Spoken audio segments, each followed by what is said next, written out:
As I said, I'll be your host for the night. Mpaka saa tatu hivi na mpaka saa zile tuanza kuserve food. Yeah. So ningependa to acknowledge Kenya Association of Manufacturers for allowing us to be here and making sure that we are here.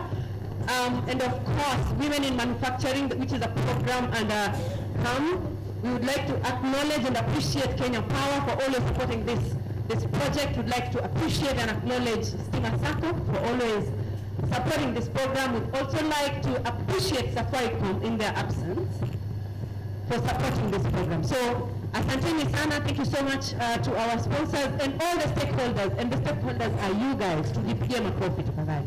Thank you so much. Asanteni sana. And so just in case we are misinformed, this is not a woman event. So,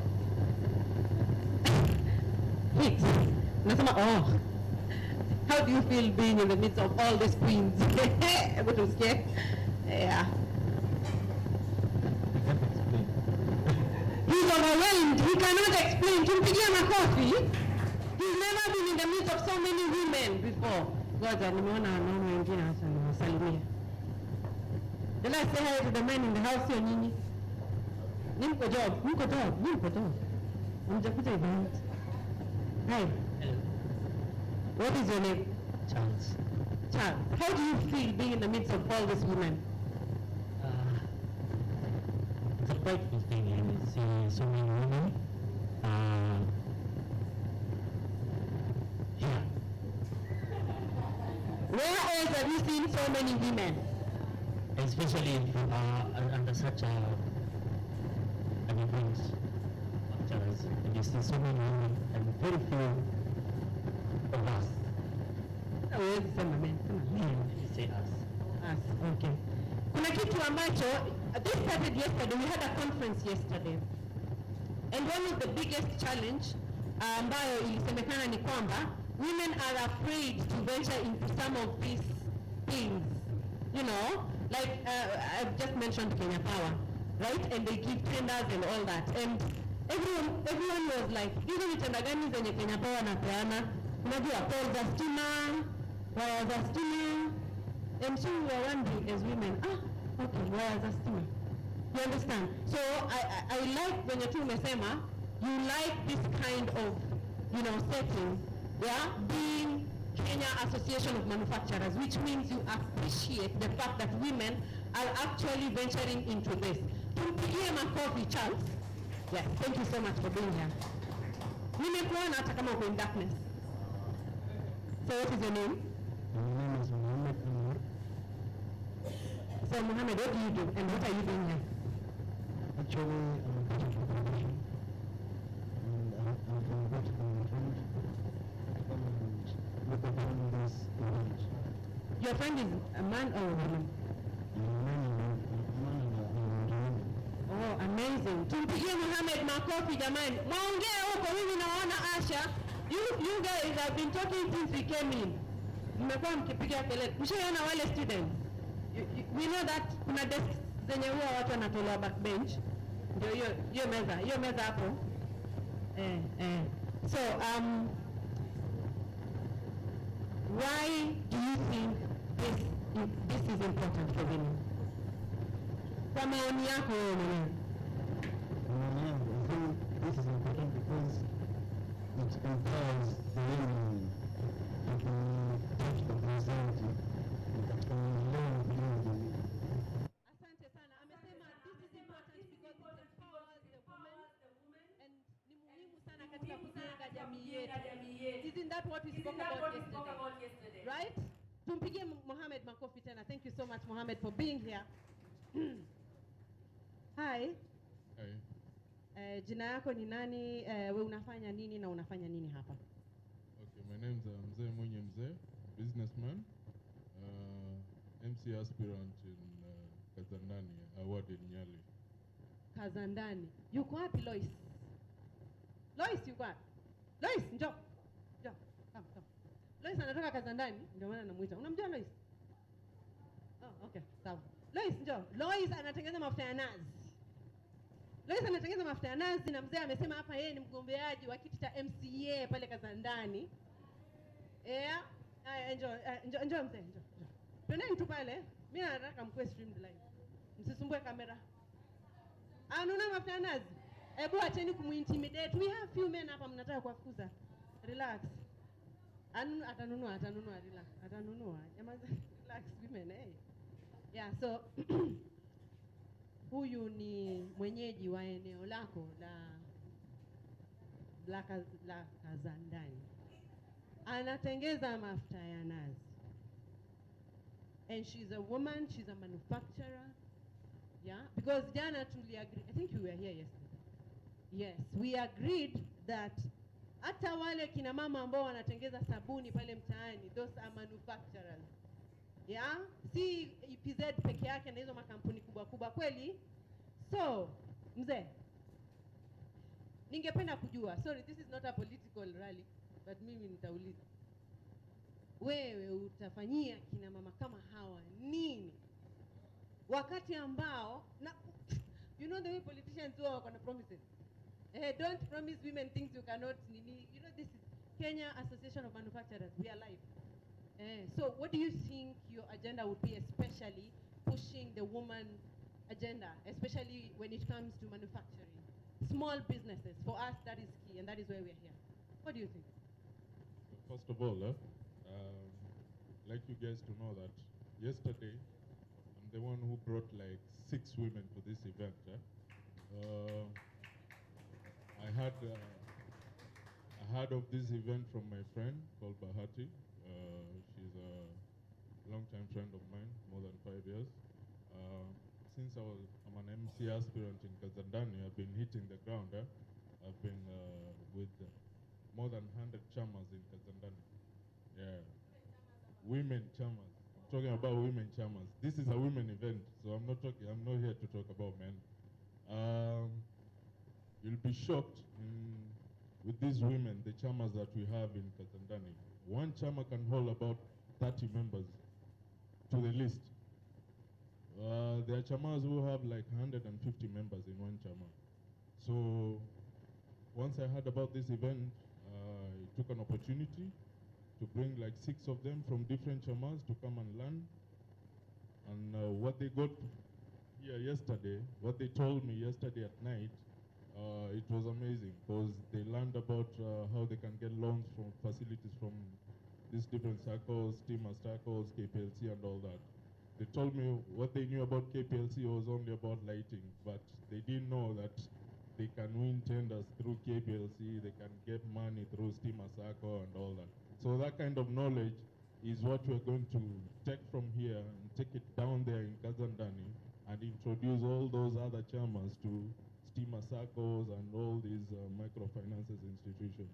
So you guys, you better come to Kazandani and see these chairmans. Yeah. We will come. Thank you, Mzee. Please, you can take your seat. Lois, umesikia? Mpate mzee. Sawa? Make sure amenunua mafuta. Usitoke hapa na mafuta yako. Umekuja na mafuta kiasi gani by the way? Umekuja na mafuta lita 3. Lita 3. Umezipackage in 500 ml ama umezipackage lita moja moja? Nimezipackage in 150 ml, 250 ml na 500 ml. Na haya ni virgin. Okay, asante. Jamani tumesikia, tumpigie Lois makofi. Thank you so much. Asante sana. Yes, sijui kama kuna mwanamume ambaye nimefungia nje. They are very important today. So hakuna? Okay. I'm watching you guys. DJ Linia. So thank you so much guys for being here. We have officially started, and as I said, we are here courtesy of Kenya Association of Manufacturers, and we appreciate each and every single one of you for being here and for supporting this venture. This is a project of, this is a program of women manufacturers, women in manufacturing. Yeah, and yesterday we had an amazing conference supported by STEAMA Circle, supported by Safaricom, supported by Kenya Power. Yeah, and so, and by the way, you are the biggest stakeholder. The women are the biggest stakeholder. Because without the women, then even the sponsors would not be there. So ningeomba tafadhali tujipigie makofi kwa kuwepo kwetu hapa. Thank you so much people for being here. We appreciate you. Thank you so much. So now, there was a program called Do You Think You Can Dance? Was it called that? Huh? So you think you can dance? Unani confused. So you think you can dance? You're sure? Oh, okay. Well, mimi wanakubali my shortcomings as a person. Yeah, I can't dance. I can't dance. But who thinks they can dance? Who thinks they can dance? Acheni kujifanya, eh. Who thinks they can dance? Well, anyway, we are all going to dance. DJ Liniam, naomba jamani tafadhali tusimame, tutoe uzee, unajua, tutoe yale maradhi ambayo yanatupa, kuna stress. Amkeni. DJ Liniam, tupatie ngoma, tupe ngoma. Aya, naomba jamani raha jipe mwenyewe, leo ni ile siku ya kujiachilia, chakula iko karibu kuletwa. Yeah, so jiachilie.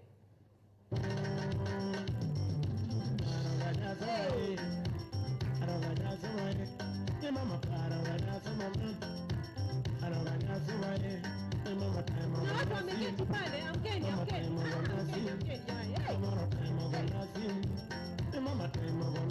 I see you, mnajifanya mko kwa laptop.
Thank you guys.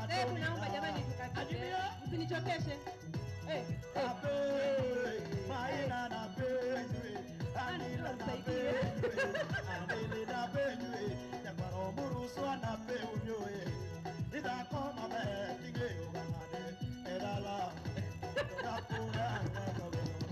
Asanteni sana, ningependa kuambia kwamba we are live on Facebook and YouTube. So tafadhali unaweza piga picha. This is the hashtag WIM 2 counties. Yeah, so and you post on Facebook and kindly you can tag Kenya Association of Manufacturers. So we are live on Facebook and on YouTube. So naomba jamani mpige picha, muende live pia kama mnataka. You can actually take the video from Kenya Association of Manufacturers and just share it out. Tupe ngoma. Hebu mimi nataka nyimbo za kwetu tuzunguke. Si unajua vinyo tunazunguka harusini. Tafadhali. Karabu. Zile nyimbo za huku kwetu. Mbona unasikia unanipatia nyimbo hii na mazuri tumeyaona. Mungu bebea. Ai, jamani naomba tuzunguke twende train.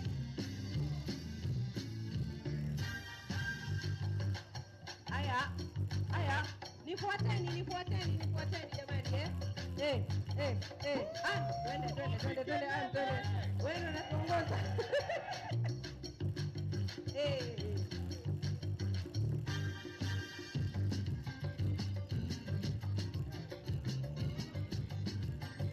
Asanteni kina mama kwa kuwa hapa na waume wetu ambao wako hapa, tunawashukuru sana. Haya, twende. Wewe unaanzia train. Twende.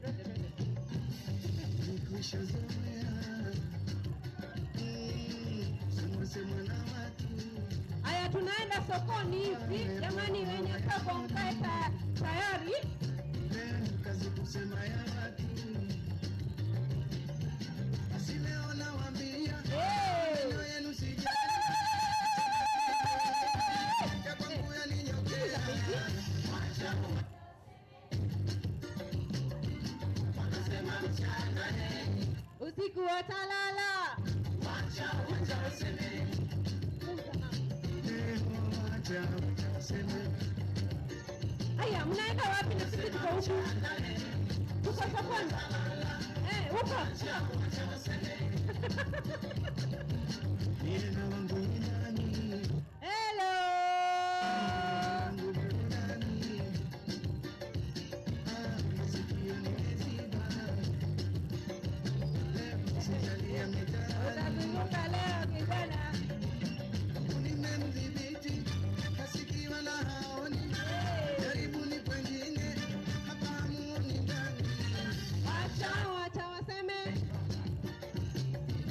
Wanasema mchana, usiku Watalala. wacha waseme. Wacha waseme. Wanasema mchana, Usiku watalala. Angalia vya juu jamani, kumilieni. Kwa mwanamke ni kukulia. kutwa kikurunjiani, majirani wote wamekuchoka, wana chumba cha furani, mtugeni wepako soka, washinda viparasani, yaweza kukurupuka, ukome mwana kurani, ona uso ulivyo kukurupuka, tumisho vipaoni, ikuenge vikatoro, usona haya usoni, kote wazuani kodoro, hivi haujioni, kuwa una kasoro, uso mchana jioni, sina juzi situmona, simisho vipaoni, kwenye vikatoro, usona haya usoni, kote wazuani. Haya, simameni hapo hapo.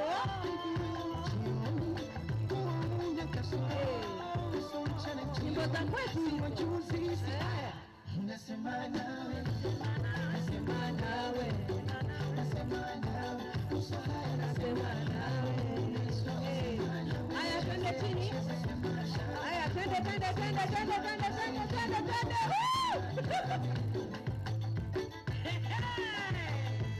Una haya kaa kibakuli cha vumba. Unajitokeza babu wewe kichozi tu unaingia kwenye kundi la ninga. Asanteni sana.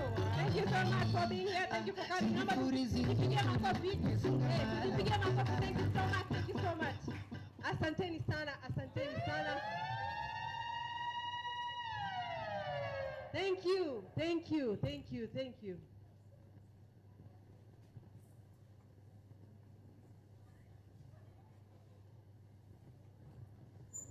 Asanteni sana, poleni kwa kuwatoa jasho.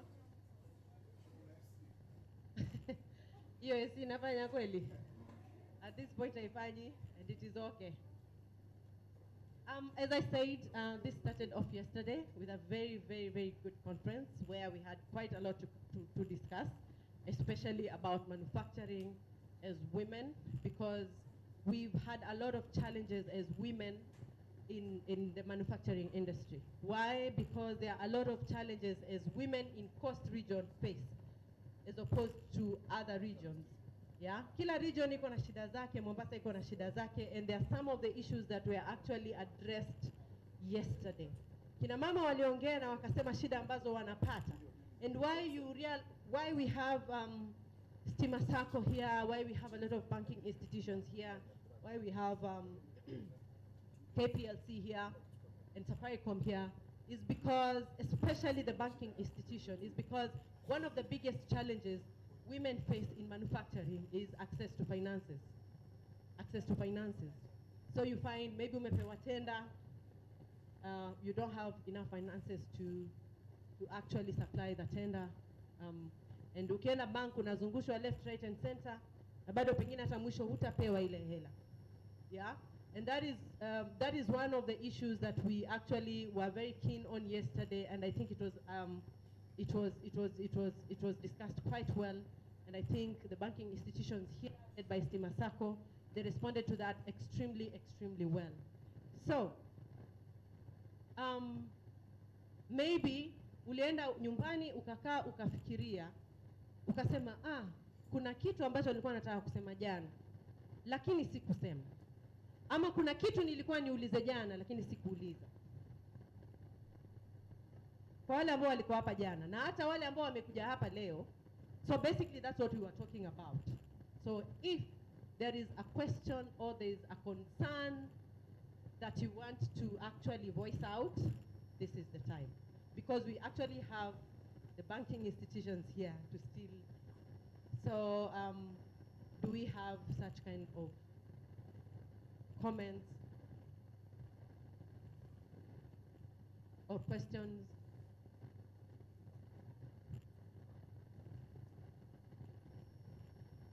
Okay. I am sure we are going to do that, but let me just invite the head of corporate communication and marketing and the lead to the Women in Manufacturing program to come and open this forum officially. Sally. Tumpige makofi anapofika mpaka saa zile atakapofika. Thank you so much. Thank you so much, Sally, and thank you for making sure this happens. Thank you so much. Hi all. Hi. It's good to see you all this evening. Kumbe sikuwa najua mnaweza kudance hivyo. Jana you people were looking very serious. I didn't know. But thank you so much for coming this evening. Thank you for honoring our invite and being here. I think part of what we want to do with women in manufacturing is explore women's calling for disruption. Like, women are the biggest disruptors we know.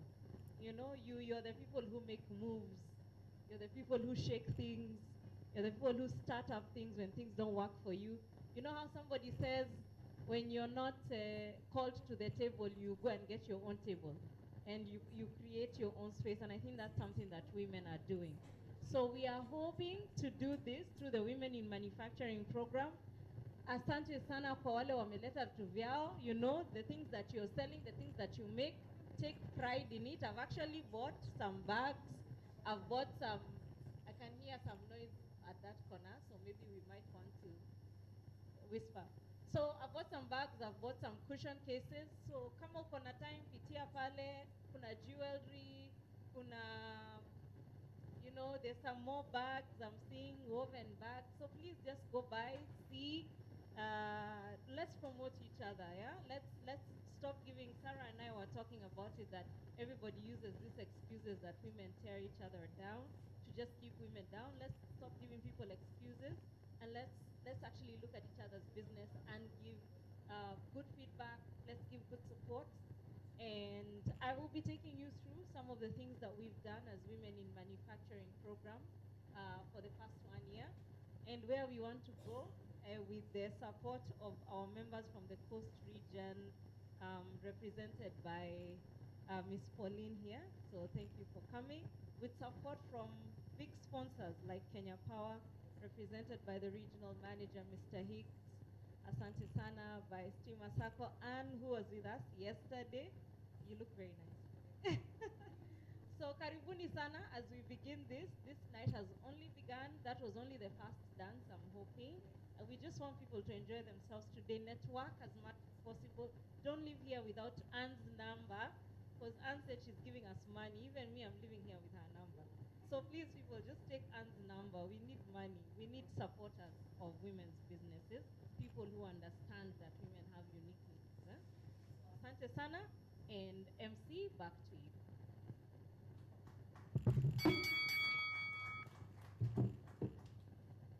Thank you so much, Ali. I would like to invite Kenya Power. Yeah, one of the few men in this house, and thank you so much for supporting women in manufacturing. So naomba tumpigie makofi mpaka pale atakapofika hapa.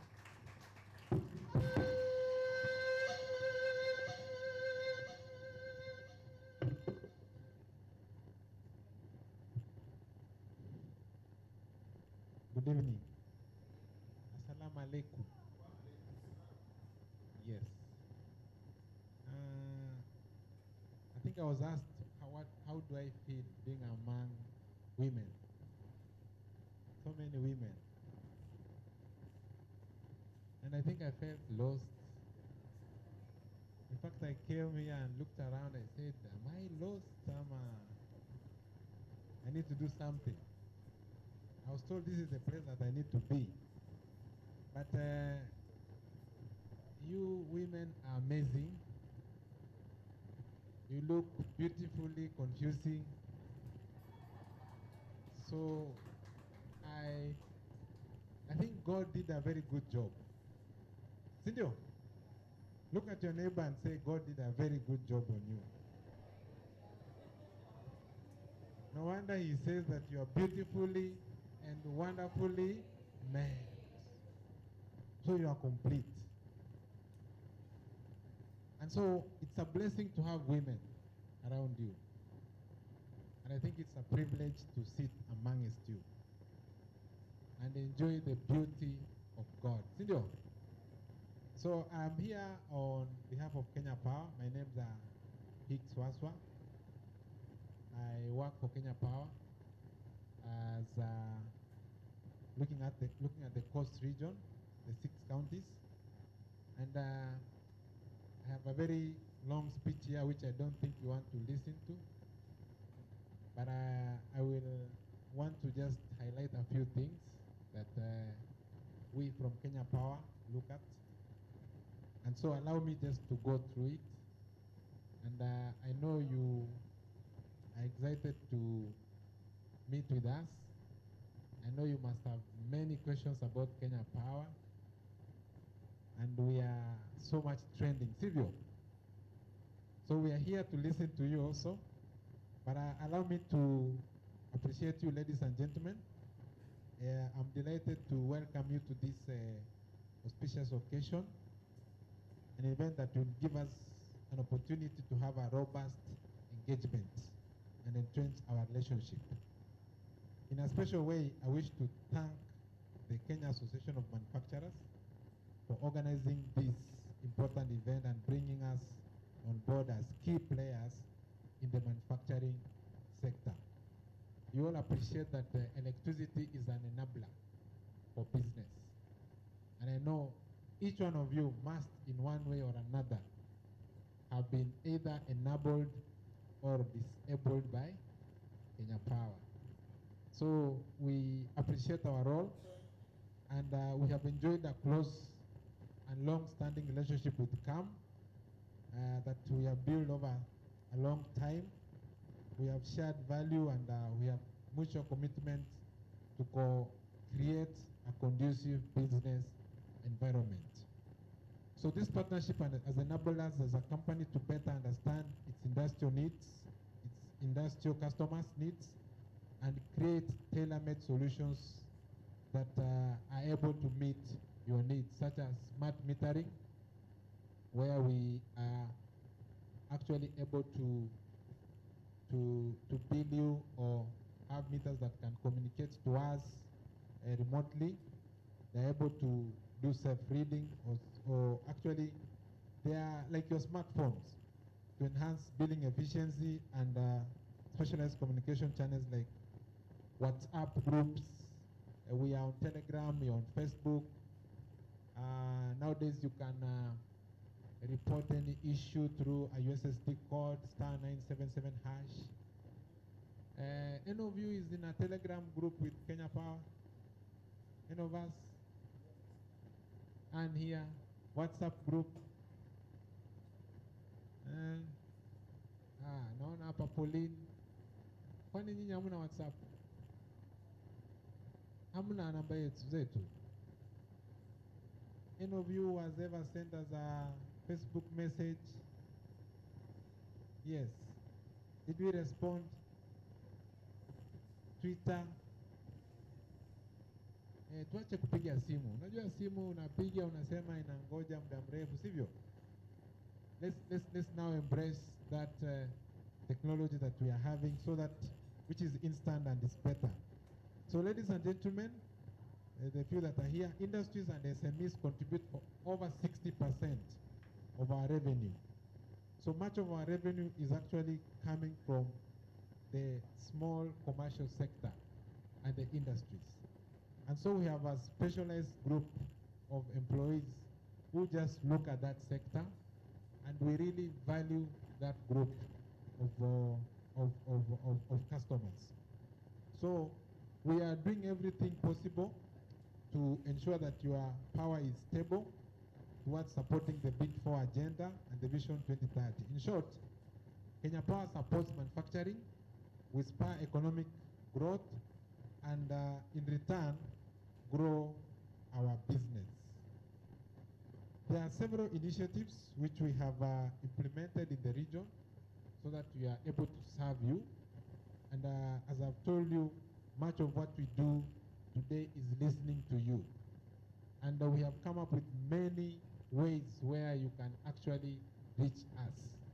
We are so much available, and I think apart from just being available on our website, any of you has gone to our website? kpc.co.ke www. What did you see there? I'm seeing some heads nodding there. Anything? We have there everything that you need, any information that you need. We have our structure in the form of from the general management to those ones that sit in Nairobi, to the regional managers. You find our contacts there. In Mombasa and the rest of the coastal counties, we have county managers. You find their contacts there. And so you can reach them on their personal phones. You find our WhatsApp numbers there. And any information that you so really need to get, you always find it there. But we encourage you so much to use the *977# because it gives you all solutions, including self-meter reading. Additionally, we have partnered with now the NYS, and the reason why we are doing that is just to ensure that we update data of all our customers. We're just capturing where you are, we are getting the coordinates of your meter, and so that now, next time you're calling us about an issue, we are not asking you, give us direction. Tuambie kuna kioski ya soda ya blue ama nini. So you really get irritated. So that's why we are partnering with NYS so that we are able to address such issues and also improve on our efficiency and also reduce losses and make it a little bit easier for us to do operations. To improve power reliability and flexibility in the region, we have done additional substations in the system. We have done some substations in Tondia. We improved capacity here in Makande. We've done some improvement in Miritini. We have done some substations in Kaloleni and many others. As we speak, there are ongoing improvements that are being done with Ketraco in terms of the bulk supply. So we are actually expecting that we will continue to grow capacity in the region so that as you grow, we are also growing. So we are actually working day and night, and one of the key pillars in our strategy is customer experience. That's why we are even coming here, so that we get feedback from you that we will use to actually improve our service delivery. So, gentlemen and ladies, again, as a key drivers of development, Kenya Power remains committed to support the government efforts towards equitable economic empowerment for all Kenyans, and more specifically women, youth, and persons with disabilities. According to the 2019 population census, women form 50% of the population in the country. Sio mnajua? 51%. So why don't you have a woman president? He's coming. Na hajatangaza candidature yake. Nimesikia nataka kuwa running mate. In due time. Maybe she's seated here. Sindio? Okay, amen to that. So women form more than 50% of the population in this country, yet they continue to have minimal occupancy at the decision-making table. And so we acknowledge that economic empowerment is one of the most effective ways to empower any section of the population. So the government has taken cognizance of this, and as well under the Public Procurement and Disposal Regulations Act, that require procuring entities to allocate at least 30% of their annual budget to women, youth, and people with disabilities. And so, even as a region in Coast Region, the accounting officer is the regional manager. So I'm the accounting officer here. And I'm required in my procurement to ensure that 30% of that procurement is actually taken as law by women, youth, and people with disabilities. So it is important that you really prepare yourself, because the challenge we are facing is that there is a lack of capacity. And I think that's something that has been spoken over and over again. There are tenders which have been designed and they have been directed just for women, youth, and people with disabilities. And many of the times, my colleague is here, Mary. I think she was around here yesterday also. She has attested to that. We really struggle. And so what the law says, so when you don't procure with that, what you do is that you lose that. You can't give it to somebody else. So you carry it forward the next year. And so what happens when you carry it forward the next year? It's like you really didn't need it. And so when you cut it on your budget. Because you survived without it, so why do you really want to carry it forward? So it's a challenge that appears small, but it's a big challenge, especially to the public sector, given that you can't bend the law. So Kenya Power has rolled out awareness programs to help increase the uptake of these opportunities and also increase the participation of women, especially in government procurement opportunities. And in Kenya Power, we actually pay. When you procure, we pay you in time. You don't have to follow anybody to pay you. And we can attest to that. Within that timeline of delivery, we actually pay. So we are not like those ones. Yes. So such forums have in the past proven helpful in enabling women access and secure more business opportunities with us.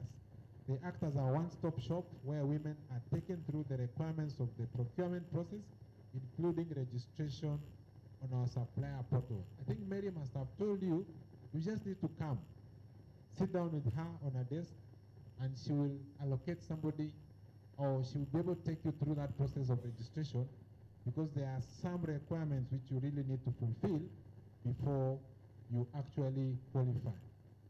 So with our procurement process having entirely gone digital through an online supplier portal, it has become very convenient and user-friendly for suppliers to apply for a tender, submit the necessary tender documents, and be evaluated. We also have an open door policy that allows us to hand and hold suppliers who wish to do business with us and are interested in learning the processes.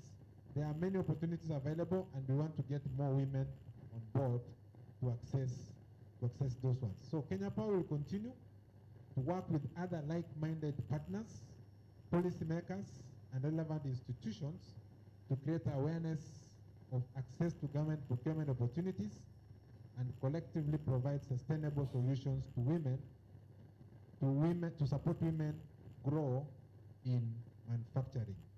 I'm therefore excited to contribute and participate in this conference, and it is my hope that we can secure more participation from women in our supply chain. So I think if you didn't know, at least you know something. Silvio, you have another face of Kenya Power, that we also support you as a supplier. And I want to challenge us as women that there is a very big difference when you become a broker and when you become a manufacturer. However small the manufacturing you do, it makes a very big difference in terms of the economic empowerment of the sector. And I'm saying that because if this country has to grow, then energy is in the middle of it all.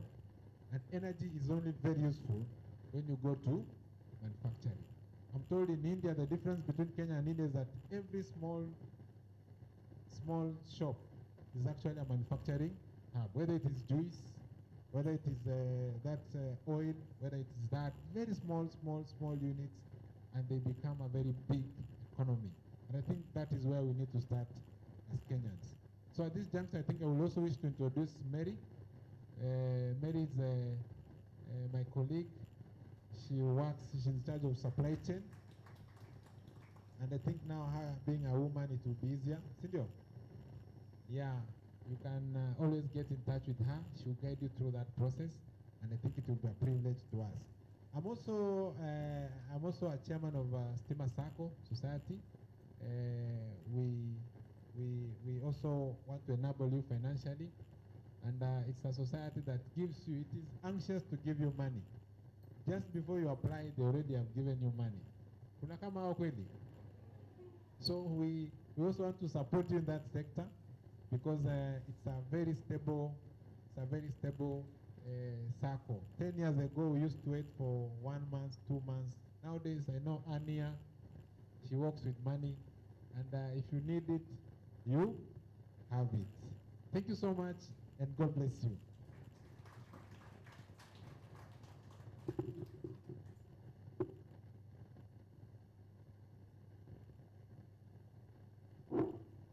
Thank you so much, Engineer Wasawa. Wewe ni Wasawa? Waswa. Na hapa nimeandikiwa Wasawa mimi. Waswa. Sasa basi, ningependa utuambie kwa lugha ya taifa.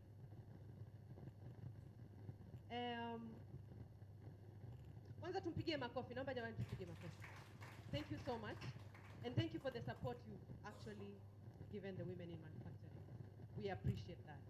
But ningependa utuambie mambo matatu ambayo kwako, ambayo umeyasema mambo matatu pekee yake, lakini kwa lugha ya Kiswahili that stand out for you and that you actually want the woman to know.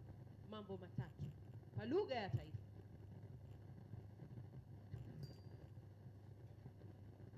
Kwa lugha ya taifa, si ndio? La kwanza ni ya kwamba kuna opportunities. Ni nini kwa Kiswahili? Kuna nafasi nyingi sana kwa wanawake, vijana na hao wengine. Kuna nafasi nyingi sana.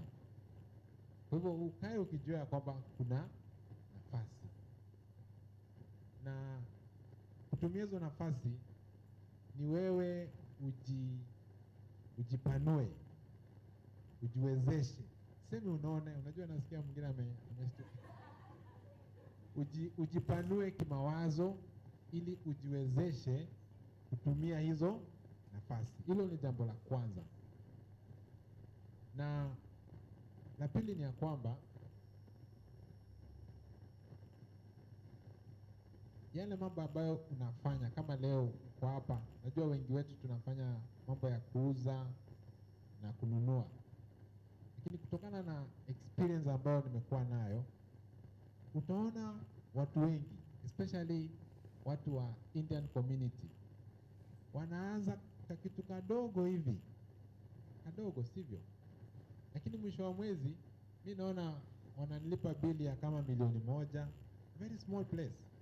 Hiyo sio lugha ya taifa, lakini so ningependa sisi kama wanawake tuanze kufikiria haya maneno ya manufacturing. Kwa sababu ukiona mtu anakulipa shilingi 200,000, inamaanisha lazima anatengeza zaidi ya mara 3 mara 4. Kuna pesa nyingi katika manufacturing, however small it is. Na la tatu ni nini ya tatu?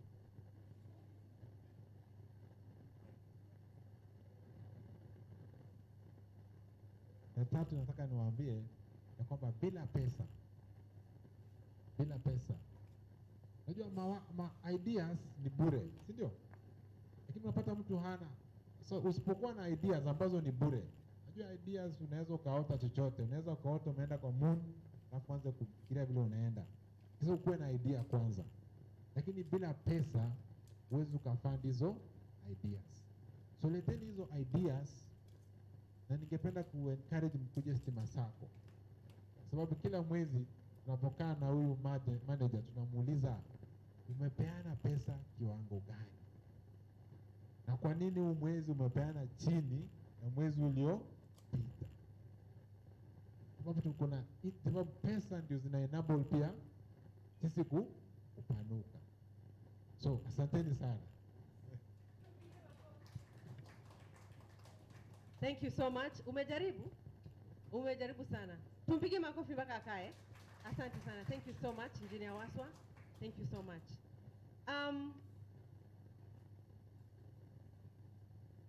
We are a population of 51%.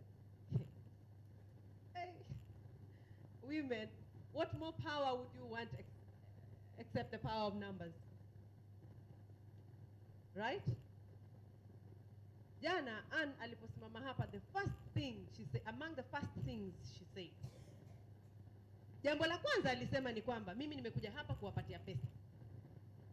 That is the first thing Ann said. And she said that I think over 20 times. Na alisimama hapa for only like 10 minutes. But she said that like over 20 times. Nimekuja hapa kuwapatia pesa. Jamani, kujeni mchukue pesa. Si mchukue hizi pesa. You know.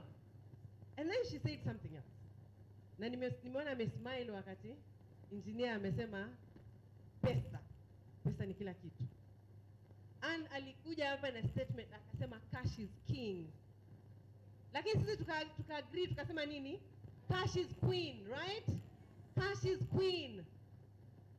Cash is queen. And cash is all she has to offer for the woman for developing herself. Because tumeambiwa na engineer Waswa kwamba we have a lot of opportunities. And there are so many ideas, but those ideas cannot be actualized without the money that Ann wants to give. Si kweli? DJ Linium, naona watu wameboeka.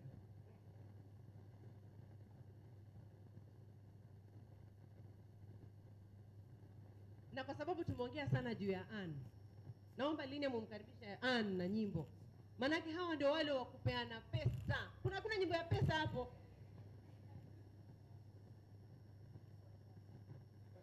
Pesa utasi.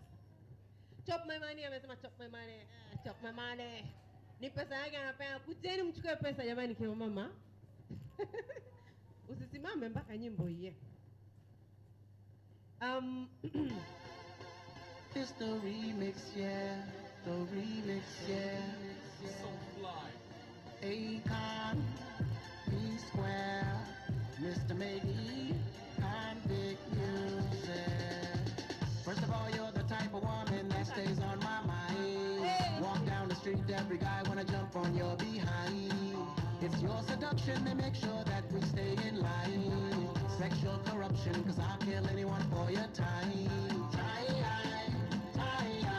Yeah. Even though I make real dough, you're the reason there'll be more, yeah.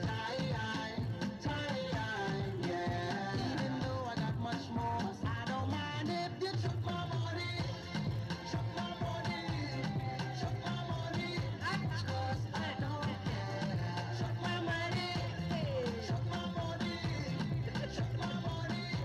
Cause I don't care. Tupige makofi Ann. Thank you so much.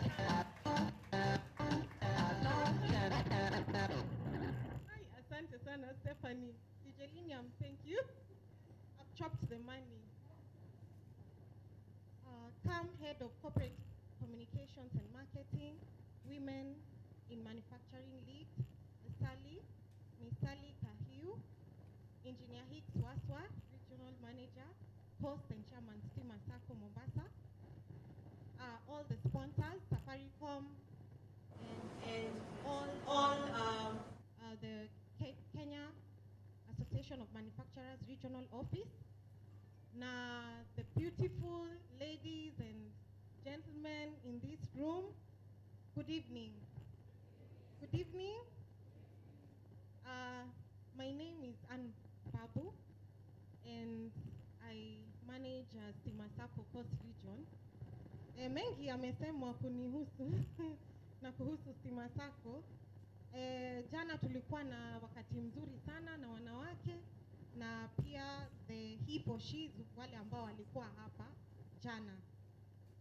Kwa kweli nataka kupongeza na kupa shukrani Kenya Association of Manufacturers, the Nairobi team and the regional office kwa kutupa nafasi hii. Hii ni safari ambayo tumeanza nayo. Tulianza counties tofauti tofauti na kwa kweli tumeona biashara yetu pia ikipanuka na ikiendelea kuwa imara. Tumeweza kupata wanachama wengi kutokana na hii uhusiano ya Kenya Association of Manufacturers. Kwa hivyo ningependa tuwape makofi. Asanteni sana. Cha pili pia ningependa kumpongeza chairman wangu, amepata nafasi kutuambia kuwa pia sisi tuna hela nyingi sana. Huwa wananipa stress pale kwa sababu pesa imezidi yani pale ya wanachama wetu wa kukopa. Kwa hivyo ningependa kuwakaribisha nyote. Everybody can be a member of Stima Sacco. Sisi huwa hatubagui na tuko tayari. Sali nilipotoka hapa jana, kuna wanawake wachache walinifuata ofisini. Na tumeanza safari. Tuwapigie hao wanawake makofi. Safari imeanza na tutaendelea kuwapa ile opportunity ya kupata loans kwa bei nafuu. Na wataweza kutimiza malengo yao na matakwa yao na waweze kuhakikisha pia wameendeleza biashara zao, na hiyo ndio itakuwa raha yetu. Maono ya shirika letu ni empowering members for life, na tunadhibitisha hilo kwa kutembea hii safari na wanachama wetu. Kwa hivyo ningependa kuwakaribisha nyote, karibuni tena, msiogope. Jana Bimasi alitueleza lazima tufanye nini? Tujitume. Alitukumbusha tujitume ili tuweze kupata hizi nafasi. Na chanzo kubwa ambacho hatuna ile knowledge ni kwa sababu hatuna ile information. Information is lacking. Nilianza kusema cash is king, lakini cash is queen. Cash is what? Queen. And a queen never fears. Queen huwa haogopi kufeli, kwa sababu hapo kwa kufeli ndio atakuja kupata na ajue.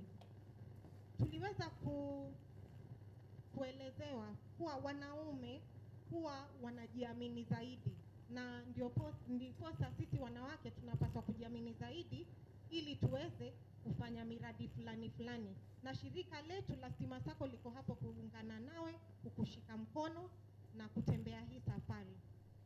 Hapa nami nina speech ndogo ambayo ningependa kusema na Kimombo, lakini nitaweza kuifafanua. Good evening. I am honored to stand in front of you, before you today, at an event acknowledging the importance of women in manufacturing. I would like to thank Kenya Association of Manufacturers for launching the Women in Manufacturing County Edition and Series. Well done, Madam Sally Kahiu and her team. Stima Sacco has been in existence since 1974, and we currently have 9 branches, and we are a countrywide Sacco. We have a membership ranging to about over 200,000 members across the country. This includes salaried employees, business men and women, community groupings, chamas, and corporates in our organization.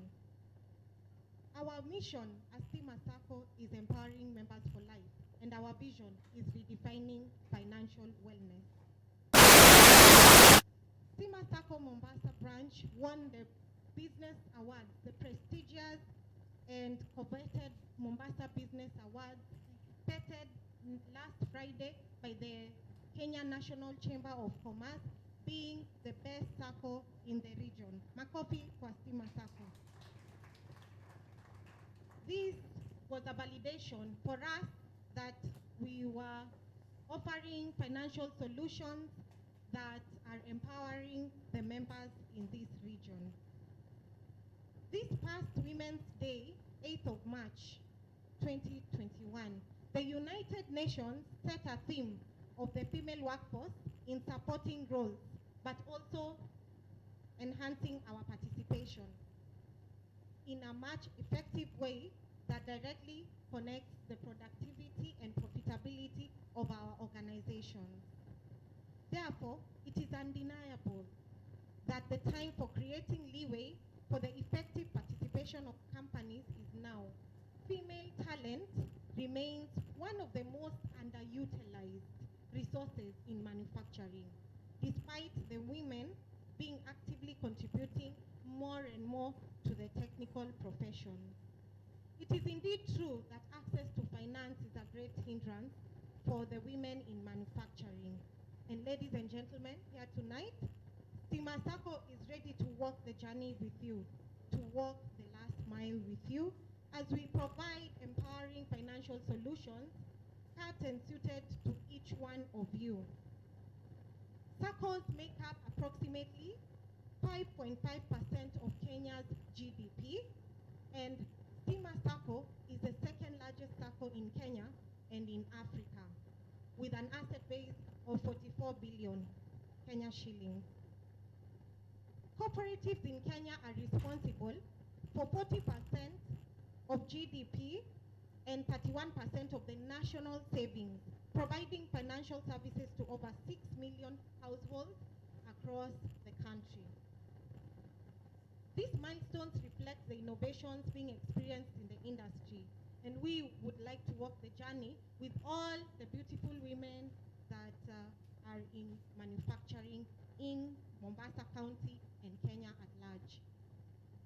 It is imperative to emphasize that the success of any organization is dependent on good governance, which must include development of necessary management competencies, innovation, openness to change, sound financial management, and responsiveness to members' needs and expectations. Ladies and gentlemen, Stima Sacco has continued to recruit the best professions, and irrespective of gender, tribe, political affiliation, we leverage on communication, we leverage on technology, we enhance our efficiency, shifting the technological trends, enabling us to have branchless and virtual propositions for millennials, diasporas, and even people with a difference. Note that I have not said people with disabilities, but it is people with a difference.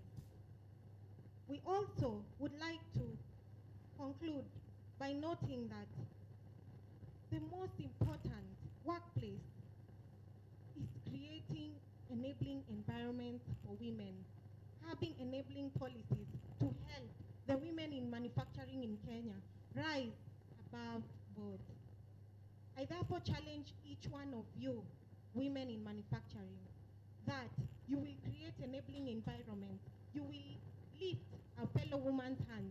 It is about causing the ripple effect of women lifting women and sisterhood, which is anchored in our cooperative principles, which believes that we are concerned for community and we believe in sisterhood. And that is why we are able to walk the mile with you.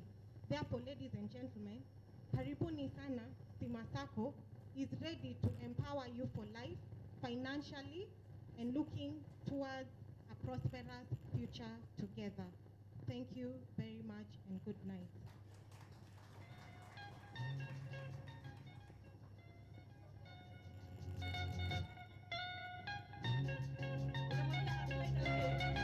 Slide away.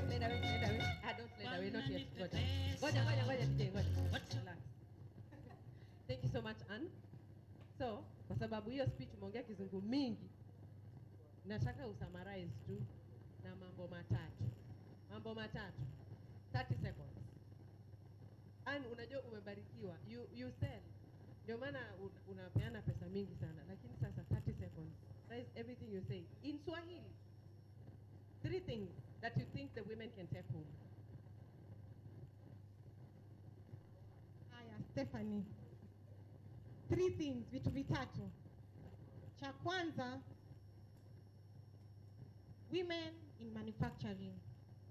SACCOs offer you, inako-provide, yani SACCOs zinakupa wewe the best, ile financial advice bora zaidi, na pia tunakupa mikopo kiwango cha zile na riba ya chini kabisa, na Stima Sacco pia imekuwa shirika ambayo iko sharia compliant. Kwa hivyo masuala ya kidini tumeshughulikia. Wale ambao hawapati riba tunaweza kuwapa ile products ambazo zimelingana na dini yao. Kwa hivyo tuko sharia compliant, na sisi ni shirika la kwanza kukua na fully fledged sharia window.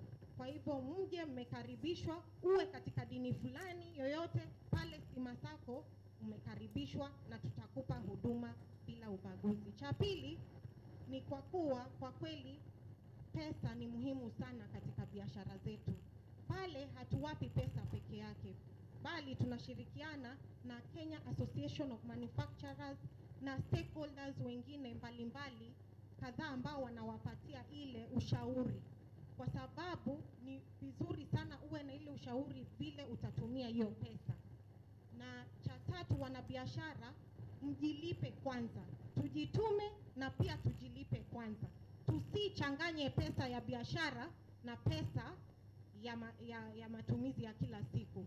Tuwe na records nzuri, tuweke records nzuri, na pale katika shirika tunaweza kupa ile faida yote ambayo tunatengeza pale, hiyo faida itakukujia wewe mwanachama.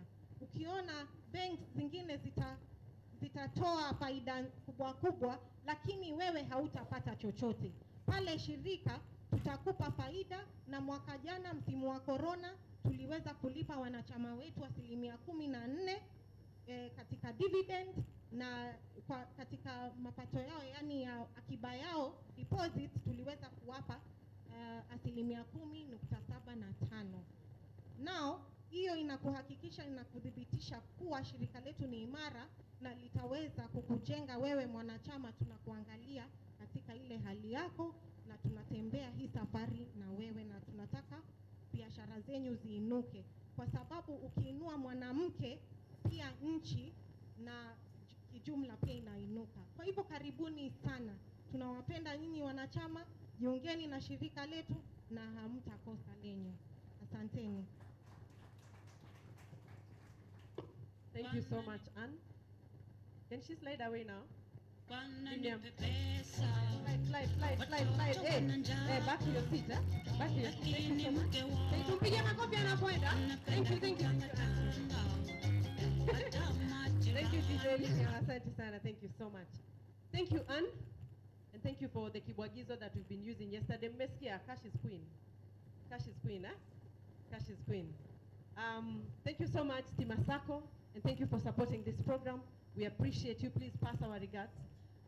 We are here courtesy of Kenya Association of Manufacturers in the program here, Women in Manufacturing, led by Sally. Tupigeni Sally makofi jamani. Thank you so much, Sally. Thank you so much. We appreciate Safaricom in their absentia. So asanteni sana, they are one of our sponsors as well.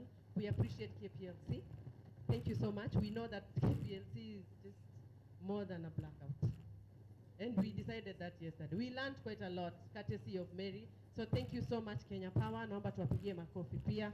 Thank you so much. Alafu kisha naomba tujipigie makofi kwa kuwepo kwetu. Maana kama sisi, hao wengine wote hawangekuwa. Thank you so much. I would like to acknowledge the presence of the CEC environment. Tumpigeni makofi, waziri amewasili. Ataongelesha muda sio mrefu. Ningependa pia kumacknowledge Mugabe ambaye ni Chief Officer of Youth, Sports and Gender. Tumpigie makofi. Thank you so much, and thank you so much for your presence. We appreciate and acknowledge you. Ningependa kumuita mwanadada mmoja. Jana we had a chairperson from Kenya Association of Manufacturers. You remember? Shafiq? Tunamkumbuka? Yeah, he was here. He really encouraged the women. Yeah. And I think aliongea juu ya masufuria. By the way, ndio tukaulizana do we import masufuria? Wachana na zile zenye zinang'arang'ara, zenye ndogo ndogo, zile zenye huwa zinapika maharusini. Tunajua harusi zetu. Ama zile zinapika boarding school. Okay, amkuwa boarding, it's okay. It's fine. And now, if we not import such kind of products, we import those to small ones. Oh well, anyway, yesterday we had quite a conversation, and we decided that, you know what, you buy Kenya, build Kenya. Buy Kenya, build Kenya. And that is why we decided, now, we are just doing African wear, cost wear, whatever. Yeah? And I am sure we have some fashion designers. The fashion designers in the house, do not make me call your names because I know all your names. Joyce and Helen, come.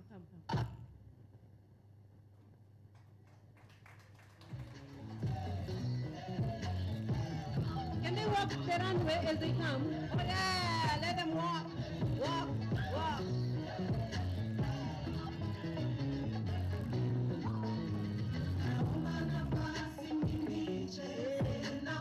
Okay, thank you. Helen, ulikuwa hapa jana. So this is a bit controversial. Hii nguo ni wewe umejishonea, wewe ndio umedesign ama umebuy?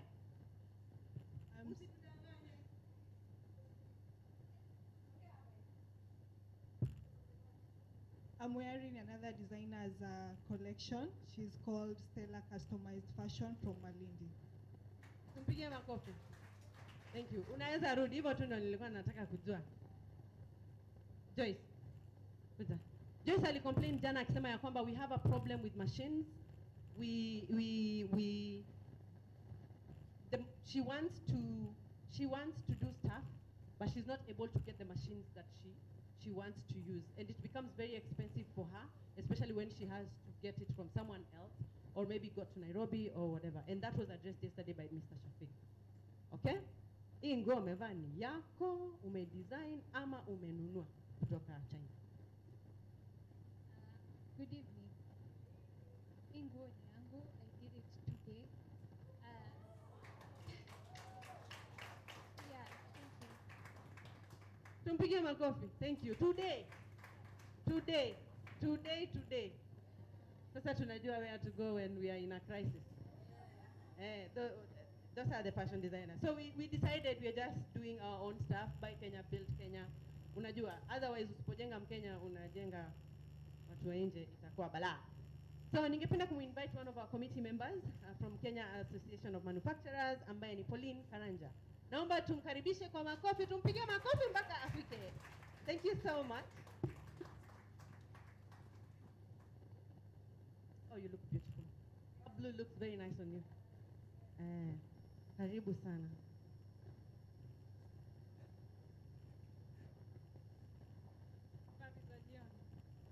Wakina mama hai. Karibuni sana kwa mkutano wetu nafikiri huu ni mkutano wetu wa kwanza. Tutaanza na lugha ya Kiswahili kabla sijaingia kwa speech yangu. Kwa hivyo ningependa kuwakaribisha kwa nafikiri hafla yetu ya kwanza kama association.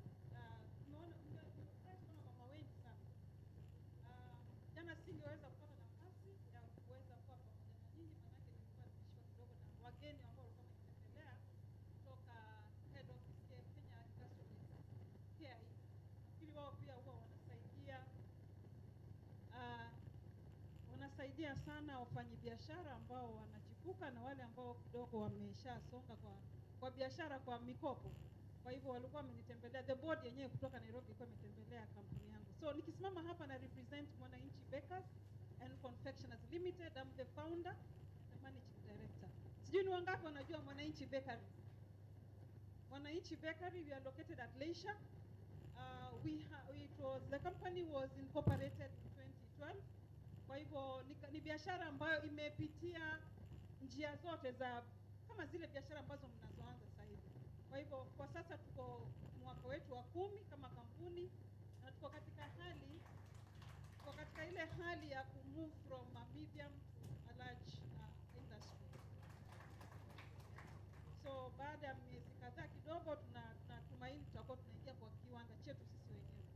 Kwa hivyo yote nafikiri yote inawezekana. Nasimama hapa manake najua ni kazi ngumu sana. Manake to grow a company is not something easy. But with the hard work and having the passion, everything is possible. Nafikiri nimekuwa hapo nyuma kidogo, nilikuwa one of the chapter committee member, lakini nilikuwa mimi peke yangu mwanamke. Mara nyingi hata mambo mengi ambayo tunafanya na CAM, we are also members of CAM. And I can tell you CAM has taken me places. So the power of being in an association, so many organizations are very willing to help or support women businesses. So mimi naweza sema the network that I've built through CAM is actually my wealth right now. Yes, I can stand here and attest to it. Mimi sikuwa najua hata Germany ni wapi. Nilitoka hapa tukabeba tukiwa wanawake wengi sana, tukapelekwa mpaka Germany. Karibu wiki mzima tukitembelea, kulikuwa na ni kama kulikuwa na tunasema it was more of a showcase whereby mainly dealing with food. Kwa hivyo mama wote wanafanya biashara za chakula tulipelekwa kule through GIZ support. So mimi nasimama hapa nikisema ningependa nyote tujiunge pamoja, nisiwe peke yangu. Manake mara nyingi huwa wanauliza nani yako Mombasa, Pauline ndio kwanza huwa anatajwa. Kwa hivyo I'm hoping that through Susan, we will be able to have more women, more the small ones, even the ones who are starting up, becoming members, and I'm hoping that we can be able to come up with ways of supporting them becoming members within the association. So with that, I'll go to my speech, and then I believe I'll be able to, I'll be done. So as I've mentioned, my name is Miss Pauline Karanja. I'm the MD on Enchi Bakery. So I want to acknowledge the presence of the government official presented here, members of the association, post-business community, our sponsors, Team Asako, distinguished ladies and gentlemen, good evening. Yeah, so it's a great pleasure to have all of you this evening for the Women in Manufacturing Coast Region dinner. Creating a policy-friendly environment for all the players in the manufacturing sector remains a key focus for the association. Ladies and gentlemen, women are making strides in steering the growth of the global manufacturing sector. As a country, any conversation around increasing our competitiveness without looking at women involvement echoes in a hollow chamber.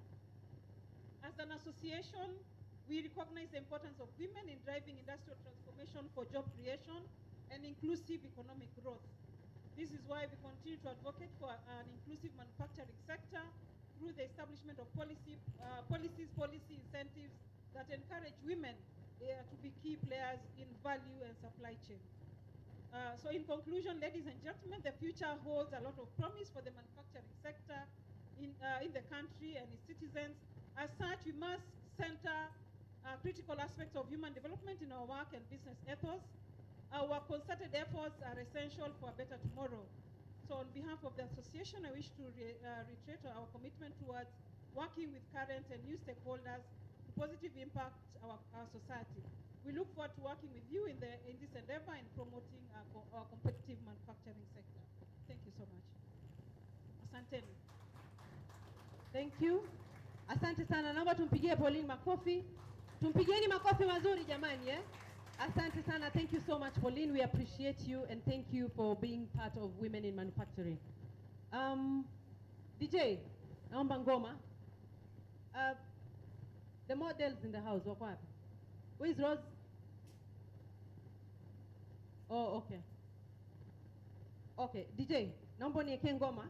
I want us to see some of the products that we have here today. Nimewambia tuko na soko hapa leo.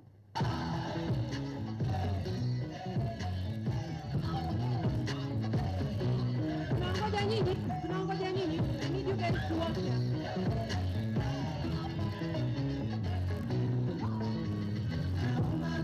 Thank you. Tupigie makofi mwanadada anapokuja. Thank you so much. Tunaangalia hicho kiondo.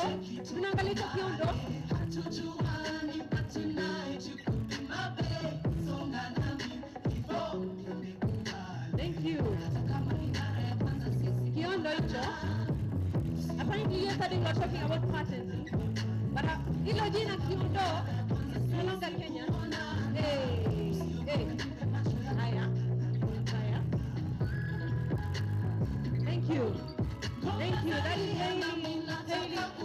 Hailey collection. Purely African. Thank you so much. Thank you so much. Thank you. Hey, that is she's Lucia Kimenia. And she comes. Whoa. Hey, okay. Aya. Hey. Thank you. Angalia kofia pale. Angalia kiondo hicho. Yeah. Thank you. Thank you. Asante sana. Aya. Aya, we are making a run. Beautiful smile. Beautiful face. Nice walk. Kiondo. Look at that. Thank you. That is Hailey collection. Thank you. Asante sana. Na wale wako na shida ya paper bag. Hizi Kenya tutumii paper bag. Mwende supermarket, mwende sokoni na kiondo fashionable. Thank you. Asante sana. So hii ni Hailey collection and she's Hailey. She's Hailey. She does it.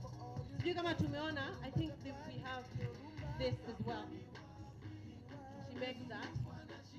The choker she's wearing. Thank you. Hailey, tell us about your product. Okay, Hailey collection was born after Hailey Model Management. I'm a fashion model. And when I was doing my events, I realized I'm having a challenge with a designer getting to dress me or accessorize me when I'm doing fashion events. So I decided to support my local women in Kitui. So most of the bags are from small women groups in Kitui. So they're able to create for me, and then I'm able to come here and sell, and also make clothes.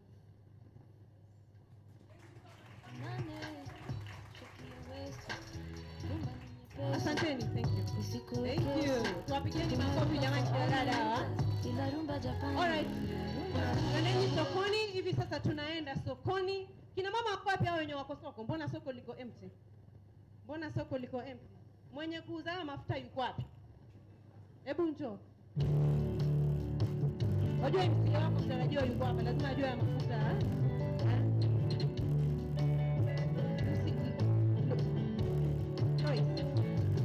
Haya mafuta wayatengeza mwenyewe ama ukimaliza kunywa pombe wayatengeza mwenyewe? Peleka maisha pole pole.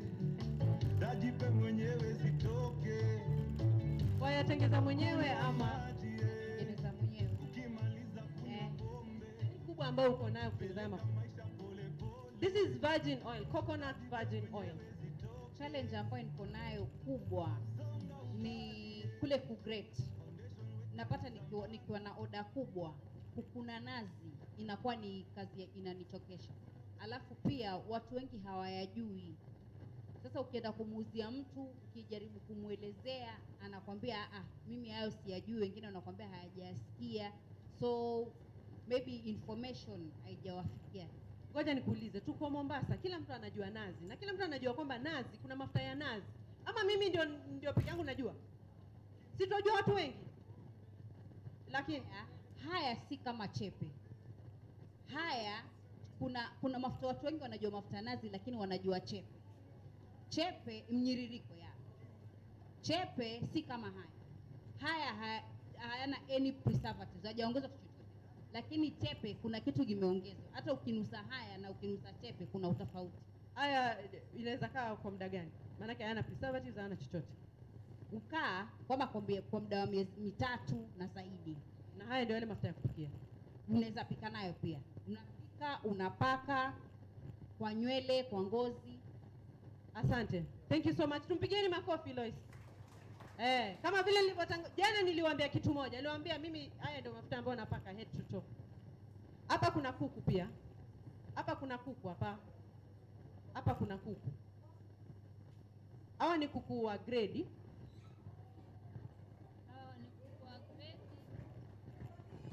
Kuku moja ni kilo 2 sana. Unausanga kuanzia kilo moja na gramu 200, lakini huu nimeleta ni kuku mkubwa sana. So hiyo ni 2. Kwa hivyo huyu kuku yuko hapa ni kilo 2. Kuku hapa ni kilo 2. I want to believe hii ni ya kikundi chenu cha kina mama. Mko kina mama wangapi? Mama 50. 50. Tuwapigie makofi. Thank you so much. Jamani hapa kuna kuku, naomba tuje tununue. Mwenye hapa yuko wapi? Ah, ni wewe? Oh, wewe uko hapa. Wewe unatengeneza hizi mats.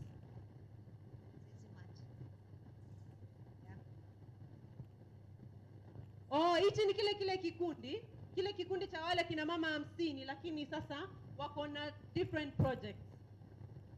Shika please. Sasa tunatengeneza pia za companies like tutatengenezea pia KBC, KCB.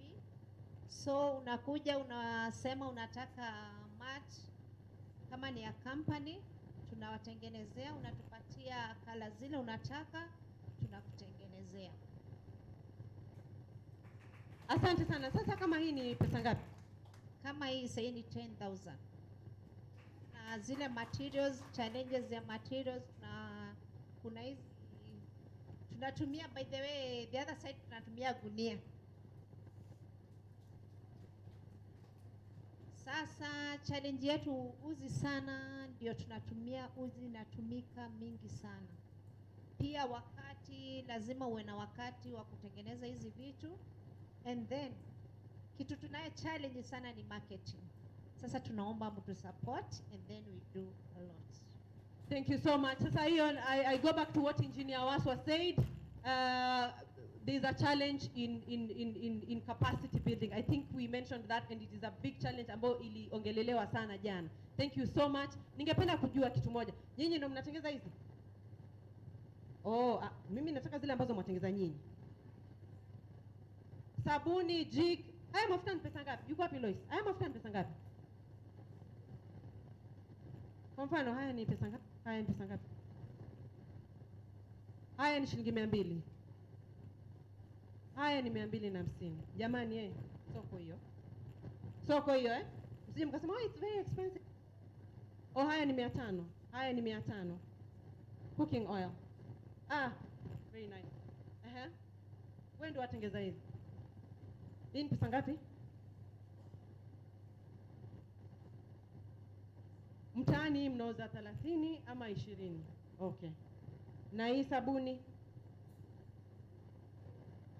Okay. Asante sana. Tuwapigie kina mama makofi hawa. Hizi mnatengeneza nyinyi?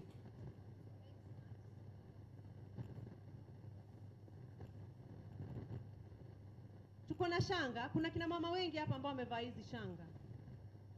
You know? Na hizi wanatengeneza wao wenyewe. This is amazing. Hii ni collaboration ambayo the models you can do with this group of women. This is amazing. Hii pia mwatengeza nyinyi? Kuna ile tissue ambayo ni za box. Some wanaweka kwa gari, and then wengine wanaweka kwa dining, and then unaingiza box yako hapa, and then unaweka, kwa mtu anatolea mask, unatolea tissue yako hapa juu, ambazo ni ile ya maji. Ukiweka maji kwa ile, unachukua hii unavalisha ile unaichukua kwa dispenser, hii ndio unaivalisha, and then inakuwa smart. Tuko na a lot of varieties. Sasa kutuambia ni hela ngapi? Ningependa kujua huyu kuku ni pesa ngapi huyu? Huyu wa kilo 2.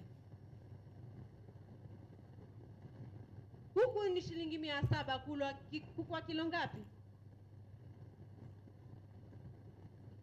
Kilo 1 na 200, kwa tunauza 400 na 380. Kama mtu anataka order pengine kuku 100, kuku 50, siko na bei yake. Lakini pengine utaka kuku 2 3, kuku moja tunauza 400. Lakini hii kuku iko tofauti na kuku za 400. Hii kuku ni inachukuliwa na watu special. Kuna mtu anakuambia niko na wageni. Hii kuku ambao haini kwa order huwa haiko kwa wingi. Okay. Sasa moja tuko naye ni soko. Mtatusaidia vipi kupata soko? Kwa hivyo kitu moja napata kutokana na hii na ni marketing. That is why products zao zinalala. Marketing. Seme hailali, tunahusia watu wa mitaani, baadhi ya hoteli, lakini tungependa hii songe mbele, tunahitaji hela pia iwe na uwezo wa kufuka kwa zaidi. sasa hii kuku tunaifuga ni kidogo, ambao tungehitaji kukua zaidi, tupate pesa kwa tuwezeshe, pia tupate hoteli kama hii, atupatie oda kama tuwaletea. Tumpigie makofi. Hizi kuku mbili jamani, naomba wasirudi nazo. Haya, tuko na nini huku? Oh wow. Throw pillows, we have throw pillows here. Hebu tuambie juu ya hizi products zako. Naona kuna bagi hapa, kuna throw pillows hapa. How much are these? Do you make them yourselves? What do you use? Tunashonanga Africans design cushions cover na cushions zenyewe. Cushions ndani tunaweka fiber. Kama ni cover peke yake ni 600. Ukitaka na cushion ya ndani 1200. Tunafanya table mat, runners, hizo ndizo huwa tunafanya. So, kama tunavyoona products hapa ziko tofauti, wako mpaka na mask. So we have bags, kama tunavyoona, they make them themselves. Kuna masks, kama tunavyoona, kwa hivyo wale ambao wana mask hapa waje wanunue. Alafu pia tuko na table mats, like you can see. And then the pillow covers are here, so you can come and buy them. Bags, and more bags. Thank you. So tell us about your product. Mostly we make clothes. We do value addition, like for this bag, we've used jeans with African fabric, commonly known as henge. Yeah, we do bags, we do clothes, both official and casual. And then we do even uniforms for hotels, for schools, yeah, general, and then we do shoes.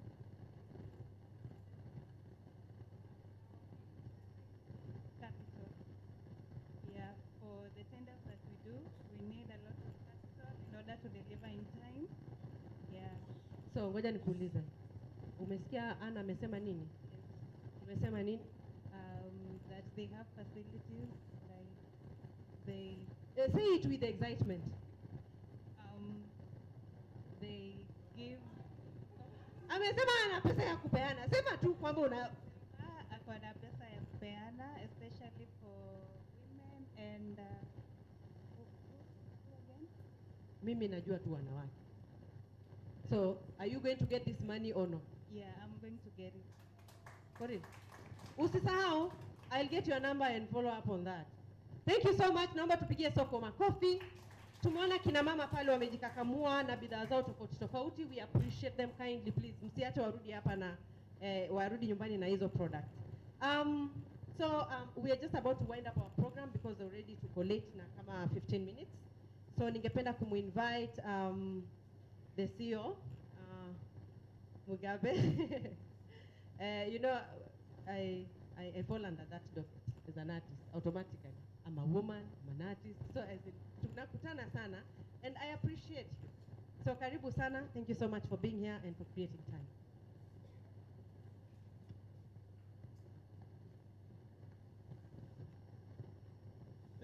Thank you very much. The leadership of CAM, invited guests, and all of us present here, good evening. I must say that I usually find myself in a very hard position, being a male that represent gender issues at the county government level. But nonetheless, we know for us, most of the time when we hear gender, we tend to believe it's all about women, which in reality is not. But I'm also glad that I'm at that position and I can see things very clear on the other end, and also to be a champion of women empowerment at this end. So this is a very privileged position that I hold, and trying to put the structures and empowering the female gender. So when you see me, I don't question why.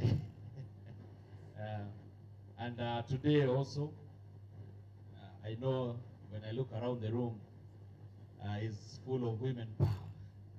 Eh? You know, as a man, sometimes you can be intimidated by so many beautiful faces around. But all in all, as a county government of Mombasa, we truly appreciate the power and potential of women in leadership, of women in business, and also of women in the social sphere. And that's why most of our programs are geared towards empowerment of women. I know my boss is around here today and not say much, but just in a nutshell, is that I really want to appreciate what Calm Women does, especially in promoting women in manufacturing.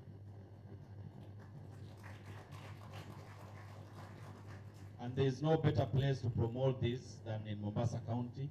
We know Mombasa County geographically, in terms of landmass, we have very limited space to do agriculture and other activities.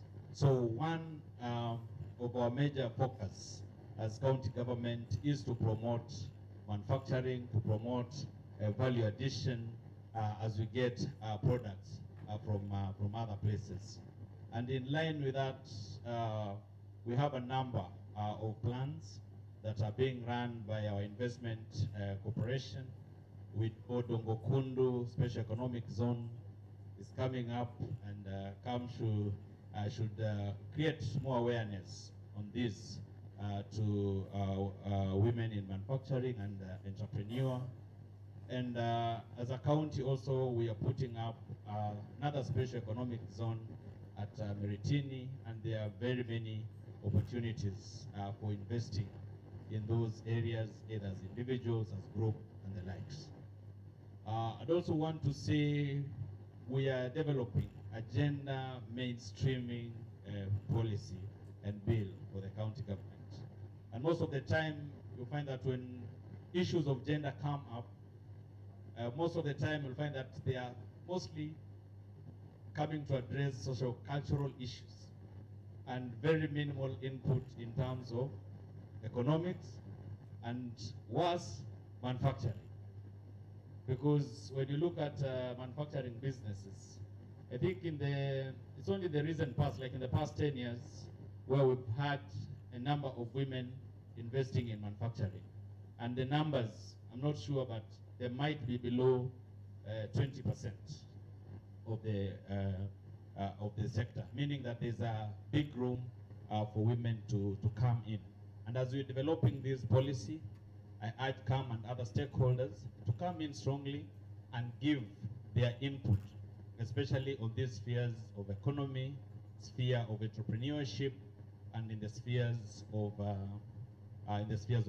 manufacturing. We're also trying to review our policies, especially on lending. We have a revolving fund at the county level that serves youth, women, and people living with disabilities.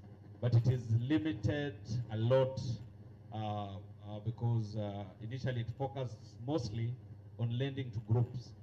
We are remodeling it so that you can lend to individuals, and also looking at the amounts because the initial focus and amounts were like 100,000. But we want to change that because we know most businesses, especially in Mombasa being a city, would require higher amounts of capital than that. And we're also working with, we'll work with financial institutions because they have the infrastructure and systems of lending and recovery, so that we shed off that mandate to them. They'll do it better than ourselves. So all these are works that will help women, youth, and PWDs to access capital And being government, I know the terms may be more lenient than our counterparts here in STEMA and all that. But we want to encourage people when they take these funds to know that it is not free money, that they have to pay. And that is the biggest challenge, that such funds that are owned and managed by governments sometimes are abused. But if it is done properly and people pay, then it will end up helping very many people in the economy. All in all, what you're saying is that we should relook at all our legal frameworks, all our policies, especially in business and investment, so that they can be very gender sensitive, and also to be cognizant of the fact that most of the time women have some disadvantages that those regulations can address. And I appreciate CAM for working closely with the county government of Mombasa, and I encourage you to continue doing this in this tenure and even the tenure that will come, because it will help to unlock a lot of issues. It will help even to capacity build technical staff at the county to be sensitive and address gender issues. And you know, one of the products that most people don't know is that right now, if your business, if a business is owned by a woman, a youth, or a PWD, they get 50% of 30%, sorry, 30% of single business permits. So if you've been applying for your permit, kindly indicate that your business is owned by a woman. You will get 30% waiver on single business permits. Okay? And this has been passed in this year's finance bill. So I encourage you to take advantage of that. And as I wind up, allow me to. I want to ask you first before you invite your boss. Yes. Oh, na sasa tuongee Kiswahili. Sawa. Umeongea juu ya revolving fund. Yes. I think I know a bit about it. And I also know that just like any other bank, because the banks have been actually complaining about, ana ameshinda akisema kujieni pesa. Do the youth, the women, and the PWDs take this money like it should? Is there a challenge? Are they wanachukua hii pesa ama mpaka muwaitie muwabembeleze ndio wachukue? Wakati mwingine kuna ugumu sana, especially kwa vijana. Kwa kina mama si shida. Kwa vijana, wakati tulikuwa tunapeana for the previous years, unapata kina mama wanalipa. Vijana wakishachukua pesa wanapotea. Tunapiga sherehe. Na nikasema ndio maana kwa sasa tuna remodel our lending policy kutoka ile tulikuwa tunatumia awali to another one, ndio tuweze kupeana hizi pesa. Na pia tunashirikiana na shirika moja ya kifedha, sitaisema kwa sasa sababu ushirikiano huo haujafanywa rasmi, ili tufanye kazi na wao ndio watakuwa natusaidia kupeana hizo mikopo. Kwanza kuwa train, lazima utrainiwe kwa muda fulani hadi waone kweli wewe ama kikundi chako kitaweza kumudu hiyo biashara. Wakisha kutrain vile au muweze kufaulu, wataangalia ni pesa kiasi gani watakupatia.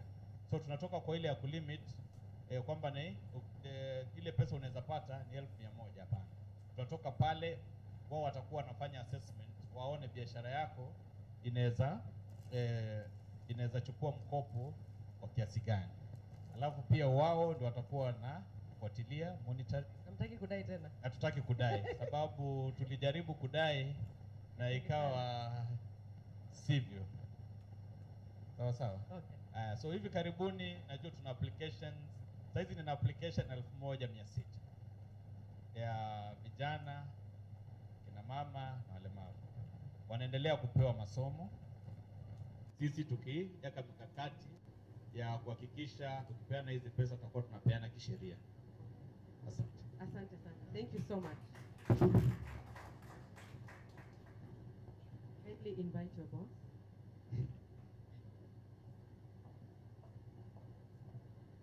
Yeah, now kindly allow me to invite one gentleman who will be representing the Deputy Governor today. Anaitwa Dr. Godfrey Nyongesa Natu. He's the CCM for Environment, Energy and Waste Management, and also is the CC, the acting CC for Health in the County Government of Mombasa. Karibu Waziri. Jamani, tupigeni makofi mazuri eh? Karibu sana wazee. Asante sana. Nafikiria msisumbuke sana na makofi. Sina uzoefu wa kupata makofi katika functions nyingi.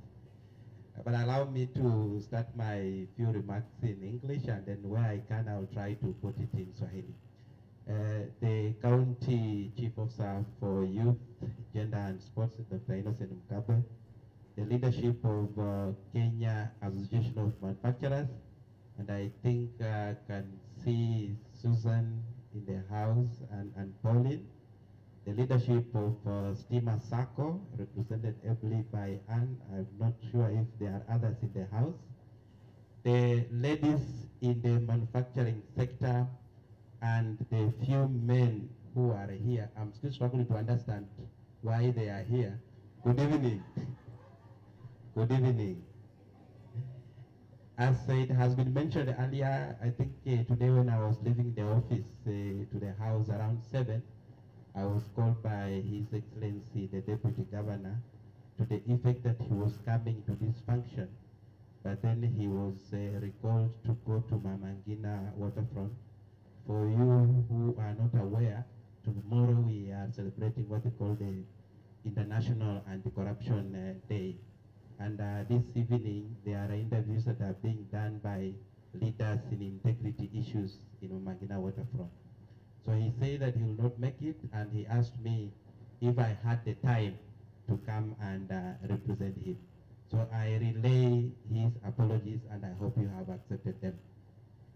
With that being accepted, I want to give a rider that the DG recently has been on what I would call a campaign mode. And so usually he prepares a speech that he delivers, because when you prepare a speech and deliver, you don't go off policy issues. You be very strict on policy. But when you are in campaign mode, you don't want to go to the campaign with speeches. So because of that, these days he's been used to just talking off the cuff. So I want to say that he didn't give me a speech, and he didn't tell me what to say. So I'll be very brief today, and I think this will help you so that you can have time to go for your dinner and the cocktail. I was wondering, because the Chief Officer for Youth and Gender said that usually he has problems talking in front of beautiful ladies.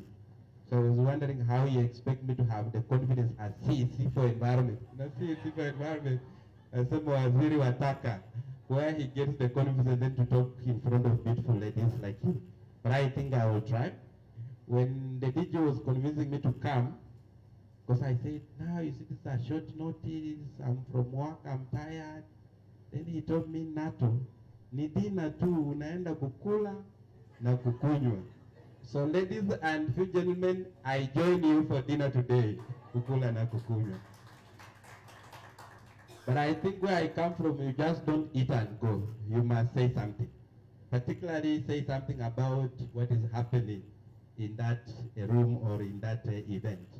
So allow me to underscore the importance of the discussion around women in manufacturing.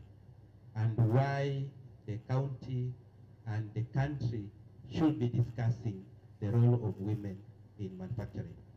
If you look at the population of this country, you'll find that over 50% of those in Kenya are actually women.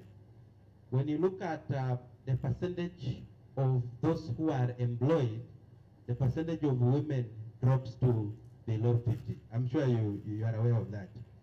When you go down to the employment in the manufacturing sector, that percentage drops to about 30%. So they keep on reducing. And the figure becomes even more demoralizing when you look at those who are employed in formal manufacturing and those who are in leadership in the manufacturing sector.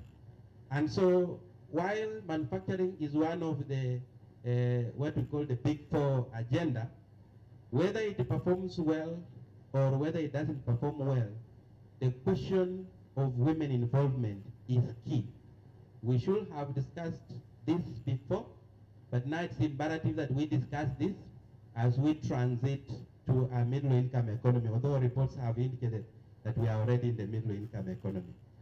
Ladies and gentlemen, if you look at experiences from other countries, and I'm looking at countries like Morocco and Syria, where women have been squarely on the table and in institutions where manufacturing is done, it is said that where there is diversity in composition, where we have both men and women almost in equal proportion in institutions of manufacturing, there is always improved rate of innovation, there is improved rate of productivity, and there is always increased satisfaction of employees in that organization.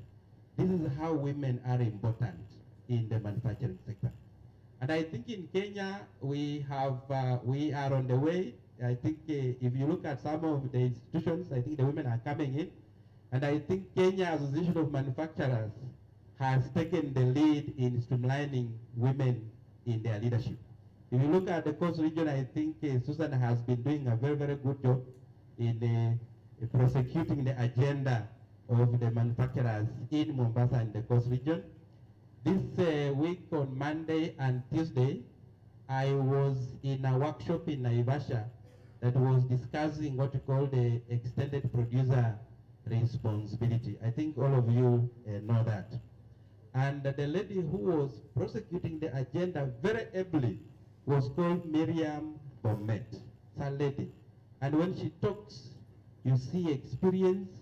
When she talks, you see competence. When she talks, you see all those nice things that you can think about a leader in the manufacturing sector. So I think you are there. When you look at the composition of Petico as a company that I think has been constituted by the manufacturing sector to spearhead the EPR regulations, you realize that it is full of women, and they are doing a great job. In Naivasha, we had a lady called Kadoni who was very protective of the manufacturing sector and why they need to be involved and consulted in any issues that touch on people in manufacturing. So I think we have started, I would say, we just need to scale that into other institutions and other manufacturing sector and even in leadership to make sure that then we progress, borrowing from the experience of other countries, as I did mention.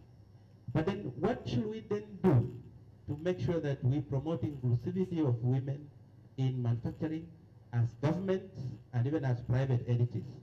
I think the first thing that we need to do is to change the mindset of Kenyans to accept that women have a role to play in manufacturing.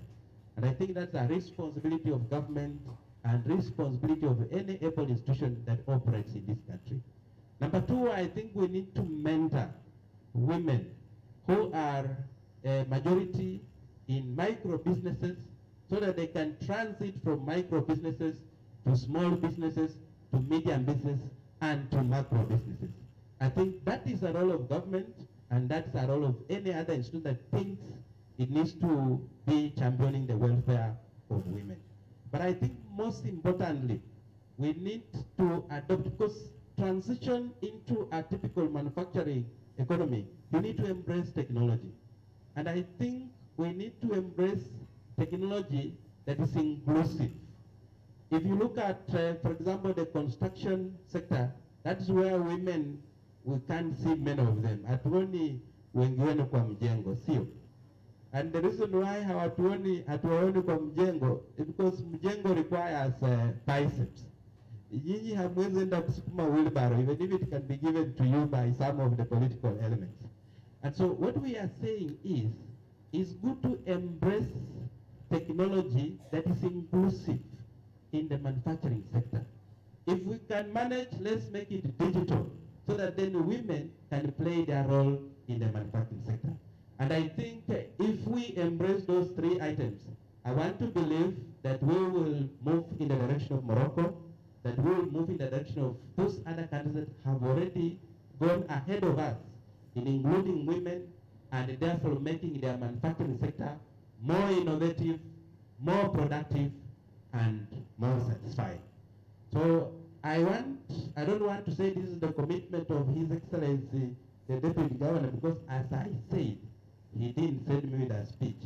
But I want to say that when I go back, I will tell him that on his behalf, I've committed so that he embraces it, that government will mentor women so that they transit, that government will break the barriers and change the attitude of people's view towards women in manufacturing, and that more importantly, government will invest in technology that is more inclusive so that women can be more involved in technology. So with those few remarks, I want to wish you best wishes in your activities. I want to wish you a very nice dinner, and I can assure you I will join you, and I'm informed that there will be cocktails. So I will be a very active participant of those items. Thank you very much, ladies and gentlemen. Asante waziri, usiondoke.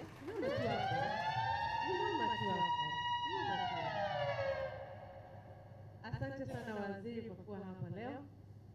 We appreciate you. We appreciate the time you've taken to come here and join us for dinner. Because umesema huku tumo. Umekuja kukula and we drink and we go home. But we've committed. So, kuna mambo mawili ambayo nimesikia waziri amesema. Amesema ya kwamba we need to mentor women, na hili ni jambo ambalo sana tuliongelea sana jana during the conference. Ya kwamba women need mentorship. Na jambo la pili, which is very key, na nimesikia hiyo masikio yangu yakasimama. He said that women are ready for these roles and we need to embrace them. We need to support them to embrace them. Lakini kuna kitu ambacho Masi alisema jana. Ni kujituma, ni wewe mwenyewe you agree and you give you the confidence. You need to step up. The government cannot just help us. We also need to play a very, very key role. So, mambo mawili. Ya kwanza, we are ready. In as much as we need support, but we also need to step up. Sisi kama kina mama. Jambo la pili, women need mentorship, and thank you so much for committing to that. Nikuulize, do you like to dance? Because we are going to dance after this. I'm just asking. I don't think I like dancing, but I like listening to music anyway, and I like looking at people dance. Oh, Sasa today, it is going to be the other way around. People will look at us dance.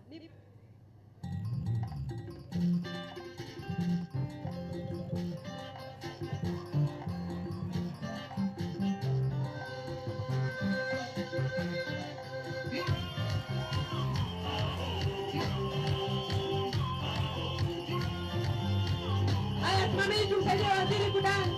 Thank you.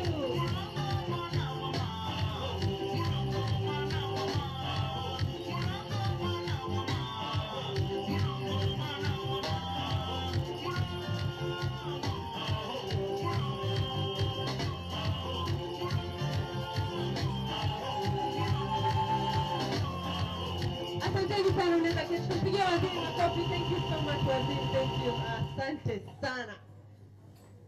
Tunapenda kuangalia watu wakidance. Leo watu wamekuona ukidance. Thank you so much waziri, and for those encouraging words, and thank you so much for your presence. So now as we wind up, I would like to call the beautiful Sadi. Najua mmemwona sana, but she's down. Hapana, wewe relax. We just want to see what CAM has been able to do so far. So maybe you can take us through the journey. I actually won't take a lot of time. I'm standing between you and your food. Huh? But I wanted to say two things to Honorable Waziri. We want more men in these rooms. Because if we call more women, we are speaking to the choir. Women already know the challenges women face. It is men that are oblivious. And it is men that hold the positions of power. So we want you in these rooms. The more men there are, the more things will change. Sindio? Yeah? So please, Waziri, tell the rest of your cabinet members if they can come 2022, we have a plan for Coast Region together with our committee member, Pauline Karanja, together with Susan Kitao. We are coming in big numbers and we want you to hold our hand. Secondly, nimeona watu wakiangalia hizo kuku, wakiuliza, but see, I thought we were in a women in manufacturing meeting. We are, but you guys know that there was a crisis when Kenya was importing eggs from Uganda. Then don't ask. This is part of value chain, and we need to start asking ourselves how we can add value. We also need to start asking our government why we are finding it easier to import eggs from Uganda. Kwani hatuna mayai? Si tuna mayai? Mama, si una mayai huko? Why are we importing? These are questions we need to ask each other, because that business can grow with the full support of ourselves and our government. Another thing, I wanted to show you cinema, but nimeona tuko na njaa na tuko na wine na mlikuwa mshaanza. Hata nilikuwa nasikia wengine huko wamechangamka. Nika ni DJ. But I just wanted to say that this year tumeanza Safari North Rift. Pale tuli launch the WIM to counties intervention. We had a 3-day event, and I was just talking to Pauline about it. And this 3-day event tuliita kina mama. Hivi unaona kina mama wamekuja na vitu vyao walikuwa wanatengeneza. It's not that they are making bigger things than you. Of course you saw somebody making shoes, but she started from somewhere. Alianza pia yeye na viatu kama vile vya kutembea kwa beach. Ndio akaenda kutengeneza mpaka boots. So they came, we did skills development, we did bankability kama ile tulifanya ya jana. We had a 3-day conference. It was amazing. Over 170 people attended. The next place tulienda Nakuru. Wamama walikuja, tukasoma juu ya bankability, tukasoma juu ya skills development. Wale wa students wako technical vocational walikuja pia wakauliza maswali. If I leave school, how do I get into? Because you see, wanawake mkienda shule, TVET, by the time mnatoka TVET mnaingia kwa factory, you're fewer. Si ndio? Pauline can say. Yeah, you see fewer women. In fact, tulikuwa tunaongea na mama moja HR wa Crystalline Salt, alikuwa anatuambia akiona a lady anataka welding, anamchukua. You know, whether or not she's as qualified as everybody else, she jumps, because kuna very few women in welding. So we want to encourage that. Kule Nakuru tulienda kwa factory visits, tulipelekwa around, tukaona vile tunatengeneza materials za textile, tukaona vile Royco inatengenezwa. And these big manufacturers like our madam here, they're ready to hold your hand, by the way. Usiogope, uliza maswali. Tukarudi tukaenda kule Machakos. We did a 1-day event where we also learned a lot from each other. And then after that we went to Nyeri County. Nyeri County pia tukakuwa na exhibition. Wamama walileta mandizi, walileta oil. What oil was that, Rosilda? There was an oil we were given in Nyeri. Anyway, they are making some very good oil as well. So kama yaloe sapa. So you're not alone. There are people who are actually in your field. And through these meetings, you can learn from each other, not as competitions. Who Mombasa? So you want to move from Mombasa to Malindi. You can't just sell in Mombasa for the rest of your life. So we want to see you grow, yeah? And make sure that there are 2 women, when we leave this place, mukwe na namba zao. The first woman, Susan Gitao. Susan Sumama, wakone.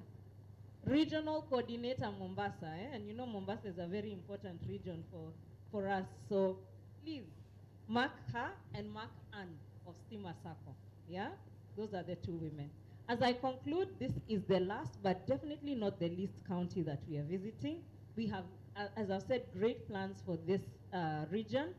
It's not the first time Bwana CEO to receive after February, and he can tell you the room was small. We had about 20 women. Sasa angalia, you know? So we continue to grow, and I know in 2022 you will hold our hands, and we'll see more champions of women in manufacturing. Sindio? So as I conclude, I know you'll watch the videos later as you eat, but let me just say I have a big team that works behind me, not because Sally stands here all the time, Kiri, Sally anasukuma women in manufacturing peke yake, hapana. There are those women, where are they? Ladies, please stand up and wave, let people see you. Those women are communications and marketing team of Kenya Association of Manufacturers, and also the Women in Manufacturing Program coordinators, wapigieni makofi. Yes, and then we have Mikey here and his team. These guys don't sleep to make sure that we are doing the documentation.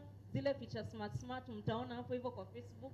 He's been doing that. He's been with us since Eldoret, ajalala huyu akitutengenezea hizi these nice videos that you're seeing. So Mike and his team, asanteni sana. So as I conclude, please, Roshilda, yeah, I think you called most of the people in this room. Who did Rosilda call? Aliingia tu kwa simu, oh, can you come? Can you come? So Rosilda, please come and finish for us. Asante.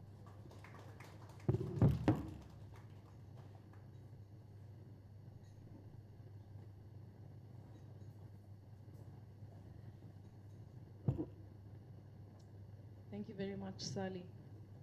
As she said, sikia mpaka sauti imeenda, ni kupiga simu.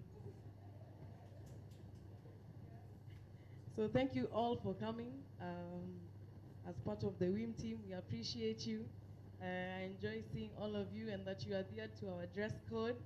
So thank you very much. I know the MC didn't say, but we had one prize that we must give. We have a prize that, you know, we like giving things. That's who we are. Yes? So, I'm thinking how. You know, Sally, you know, we have a jikokoa. We have a big jikokoa that we need to give somebody. Where's the MC? MC, come.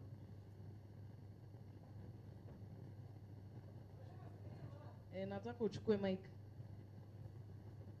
Nataka uende pale. Unaona ile table ya kwanza? Aseme one word ametoka nayo hapa. Hao wote ama mmoja wata choose team leader wao. One word.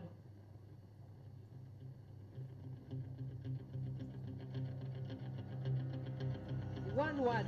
Jamani, msikue kama wale wajana walisema sentensi. One word. Umetoka na nini hapa leo, Lois? Yaani kitu kimoja tu. I need to be mentored. One word. Ameshaanguka. Next. Enda table next. Table next. One word. Jitume. Jitume. Tumpigie makofi. Tutapiga makofi hivi, clap moja tu. Si ndio? Mtu moja tu kwa table. Jikokoa ni moja. Haya. Jitume. Rachel amesema jitume. Jitume. Hii ni ile table ya noisemakers. Empowered. Empowered. Tumpigieni makofi.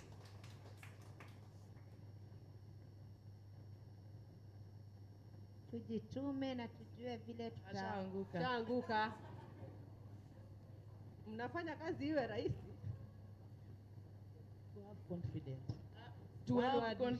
Ameanguka. One word.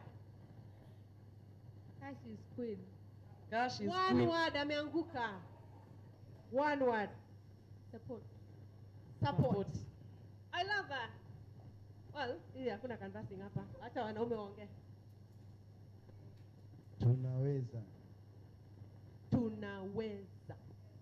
Tunaweza support. Jitume. Empowered. Hizo ni 5. Hakuna jiko kwa 5. Hakuna. Kwa hivyo hakuna mtu anapewa. I'm sorry. Lakini mimi nina wazo. Ngoja, mimi nina wazo. Wajua jana we had a lady, a woman, who said she cannot miss this conference. And she actually came here with a child. Yes. Can we give that jikokoa to that mama? We give. Asante, tupigeni makofi leo. Hey! Thank you. Thank you. So as I conclude, I want to thank the CC Environment and the CEO, Gender, and Sally, Anne, Pauline, everyone who's taken their time Maggie from SBM Bank as well, and everyone for coming. So please, the bar is now open. And the food is now ready to eat. But I'd kindly request if we could start with this table, who will serve. Thank you very much and have a good evening.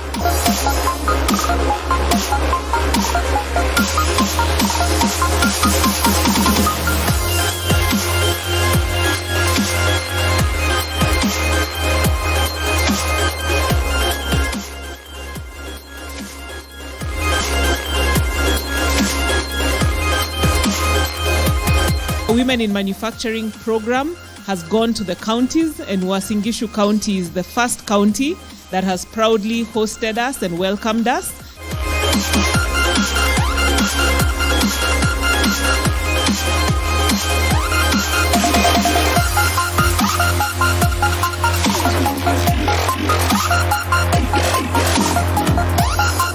Trading in the counties has the potential to transform the lives of our citizens and drive the economic growth.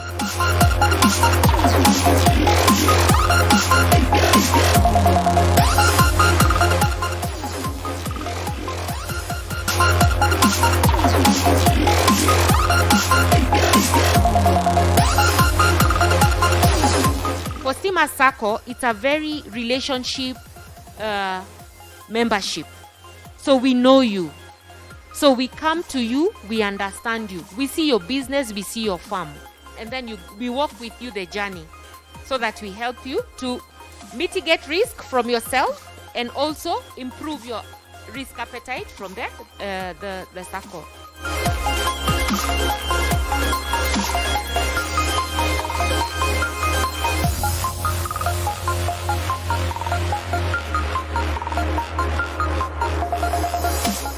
We have set aside some institutions so that we can have young mothers coming to learn.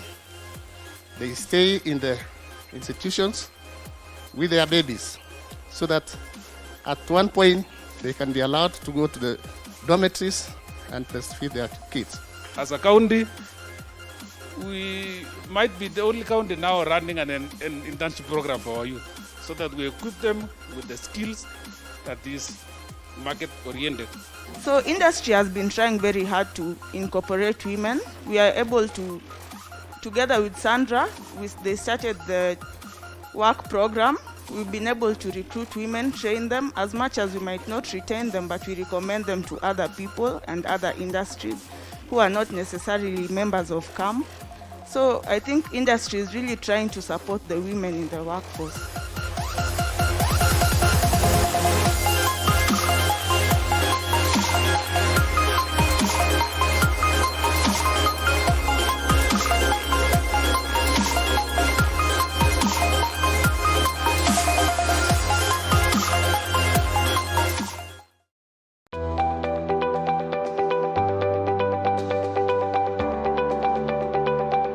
Supporting vulnerable women and girls in the community in terms of accessing income, especially those ones who are living below like $1 per day.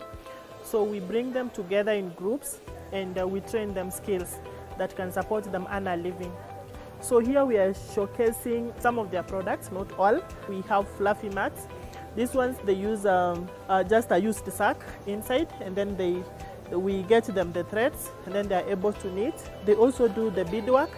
They do all the beauty products, from the earrings, bangles, necklaces, earrings. This is aloe vera tree, and it is so much in Baringo County, like it grows in the forest all over. So what the women do, they peel it, like the thorny parts, and then they're able to cut it. They extract the oil.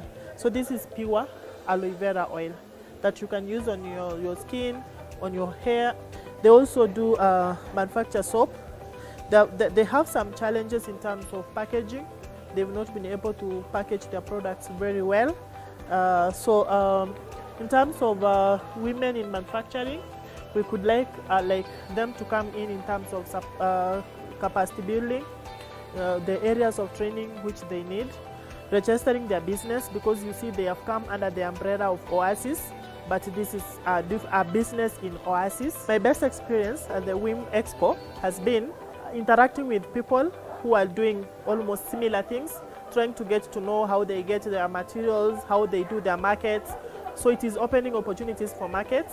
We've gotten to understand in terms of how we can access money from the banks, from the circles, how we can save, because all those organizations who are there, creation of partnerships, and basically networking.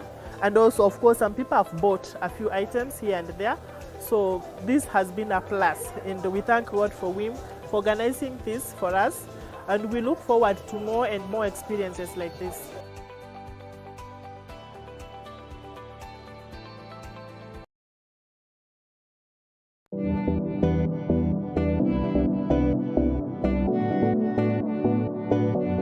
Gooseberry Delight, we basically deal with the fruit that we call the gooseberry fruit, the crop that we can sell and make money. It's a crop that can also create employment. I know farmers always have a problem with market. When you introduce something new, they always ask me, where is the market? So what I decided to do, because I have experience in market and sales, why not take that position and help them to get the market? So I give them the seeds that is certified from Calro. They plant. Then after the crop is ready, we teach them also how to grow it. So once the crop is ready, we buy from them. Then I do the packaging and then take it around to supermarkets. We sell currently supermarkets in Eldoret. We also try to give to the fruit vendors in the street. So when I did the training, apparently we had about 80 farmers who came. But out of the 80, I only got 2 who got interested and who actually tried doing it.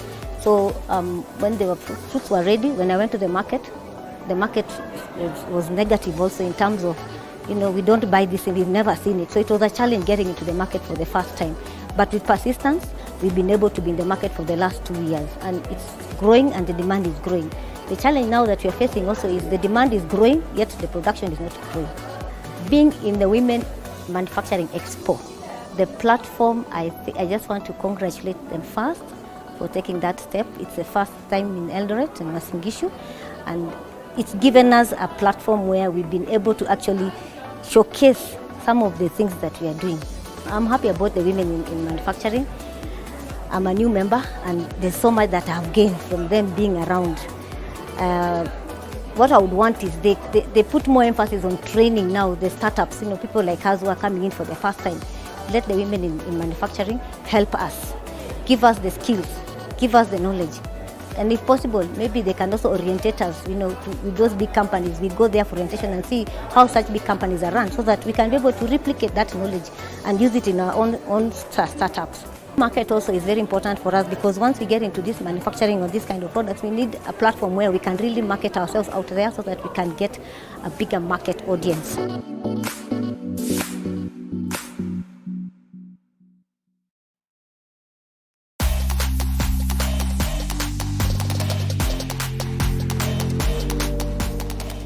The Women in Manufacturing South Rift Region Conference and Exchange Visits. Bankability Conference, Exchange Visits, opening dinner, amazing. This is how it went down.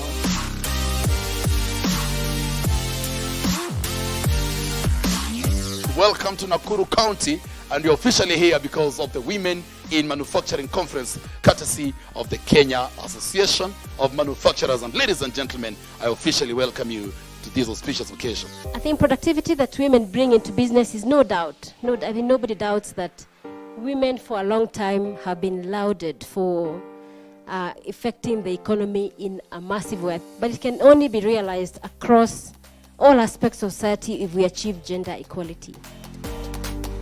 As Nakuru County, we assure you to continuously support the women in manufacturing. Why? Because you're actually the key people in terms of investment opportunities that are actually helping us deal with our raw materials. Secondly, you're actually big investors who are actually providing employment opportunities for our youths. which is actually very good for us as well. So as a county, what we'll only need is just to make your work easier by providing an enabling environment so that you can perform your work in a very good environment.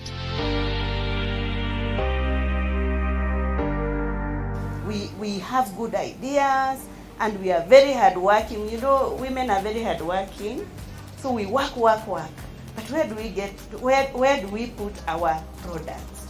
How do we sell our products? That is another thing that is really putting us down. So it's a real big issue. Madam, it is good you have pointed that out.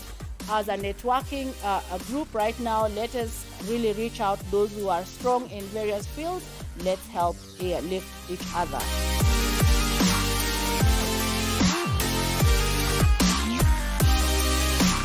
As you get into any of your businesses, whether it is food or textiles or baking, whatever it is, as you master your tricks, you will get better at it. We are engaged in value addition of horticultural products, and we really particularly wish to encourage you guys to embark on manufacturing, since as you all know, manufacturing is one of the big four agenda that our president is advocating for. And there's a lot of potential in value addition, especially in the horticultural and spice sector. I'm very happy to see that many of you are young, energetic, and looking for something to do and something to bring to the country, to the economy, not only of this country but of this continent.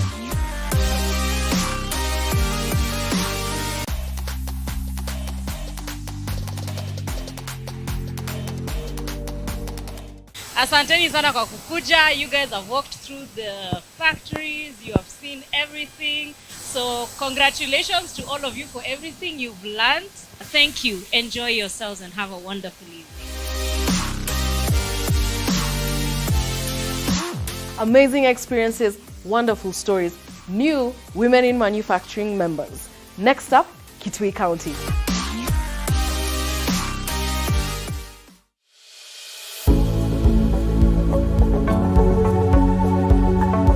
I'm from Mutwani Ward, and I do entertain women and train them how to empower themselves through making use of waste products like papers. In papers, I make chains. I also make waste paper charcoals. I have trained more than 60 groups. I have understood that if I can make many of them and organize a lot of women to make and have a great production, we can even market them outside our country. Our challenge is sometimes the materials we get are fewer. But if we can go to schools or big hotels, we can bring drums outside there, we can get that waste papers that they are using. When we are recycling these products, we are cleaning up our community. I have learned that I can get money from sacco, like stima sacco, na naeza jiendeleza, naeza pia kuleta wamama waingie kwa hizo sacco, wajiendeleze, tutengeneze product zetu kwa wingi.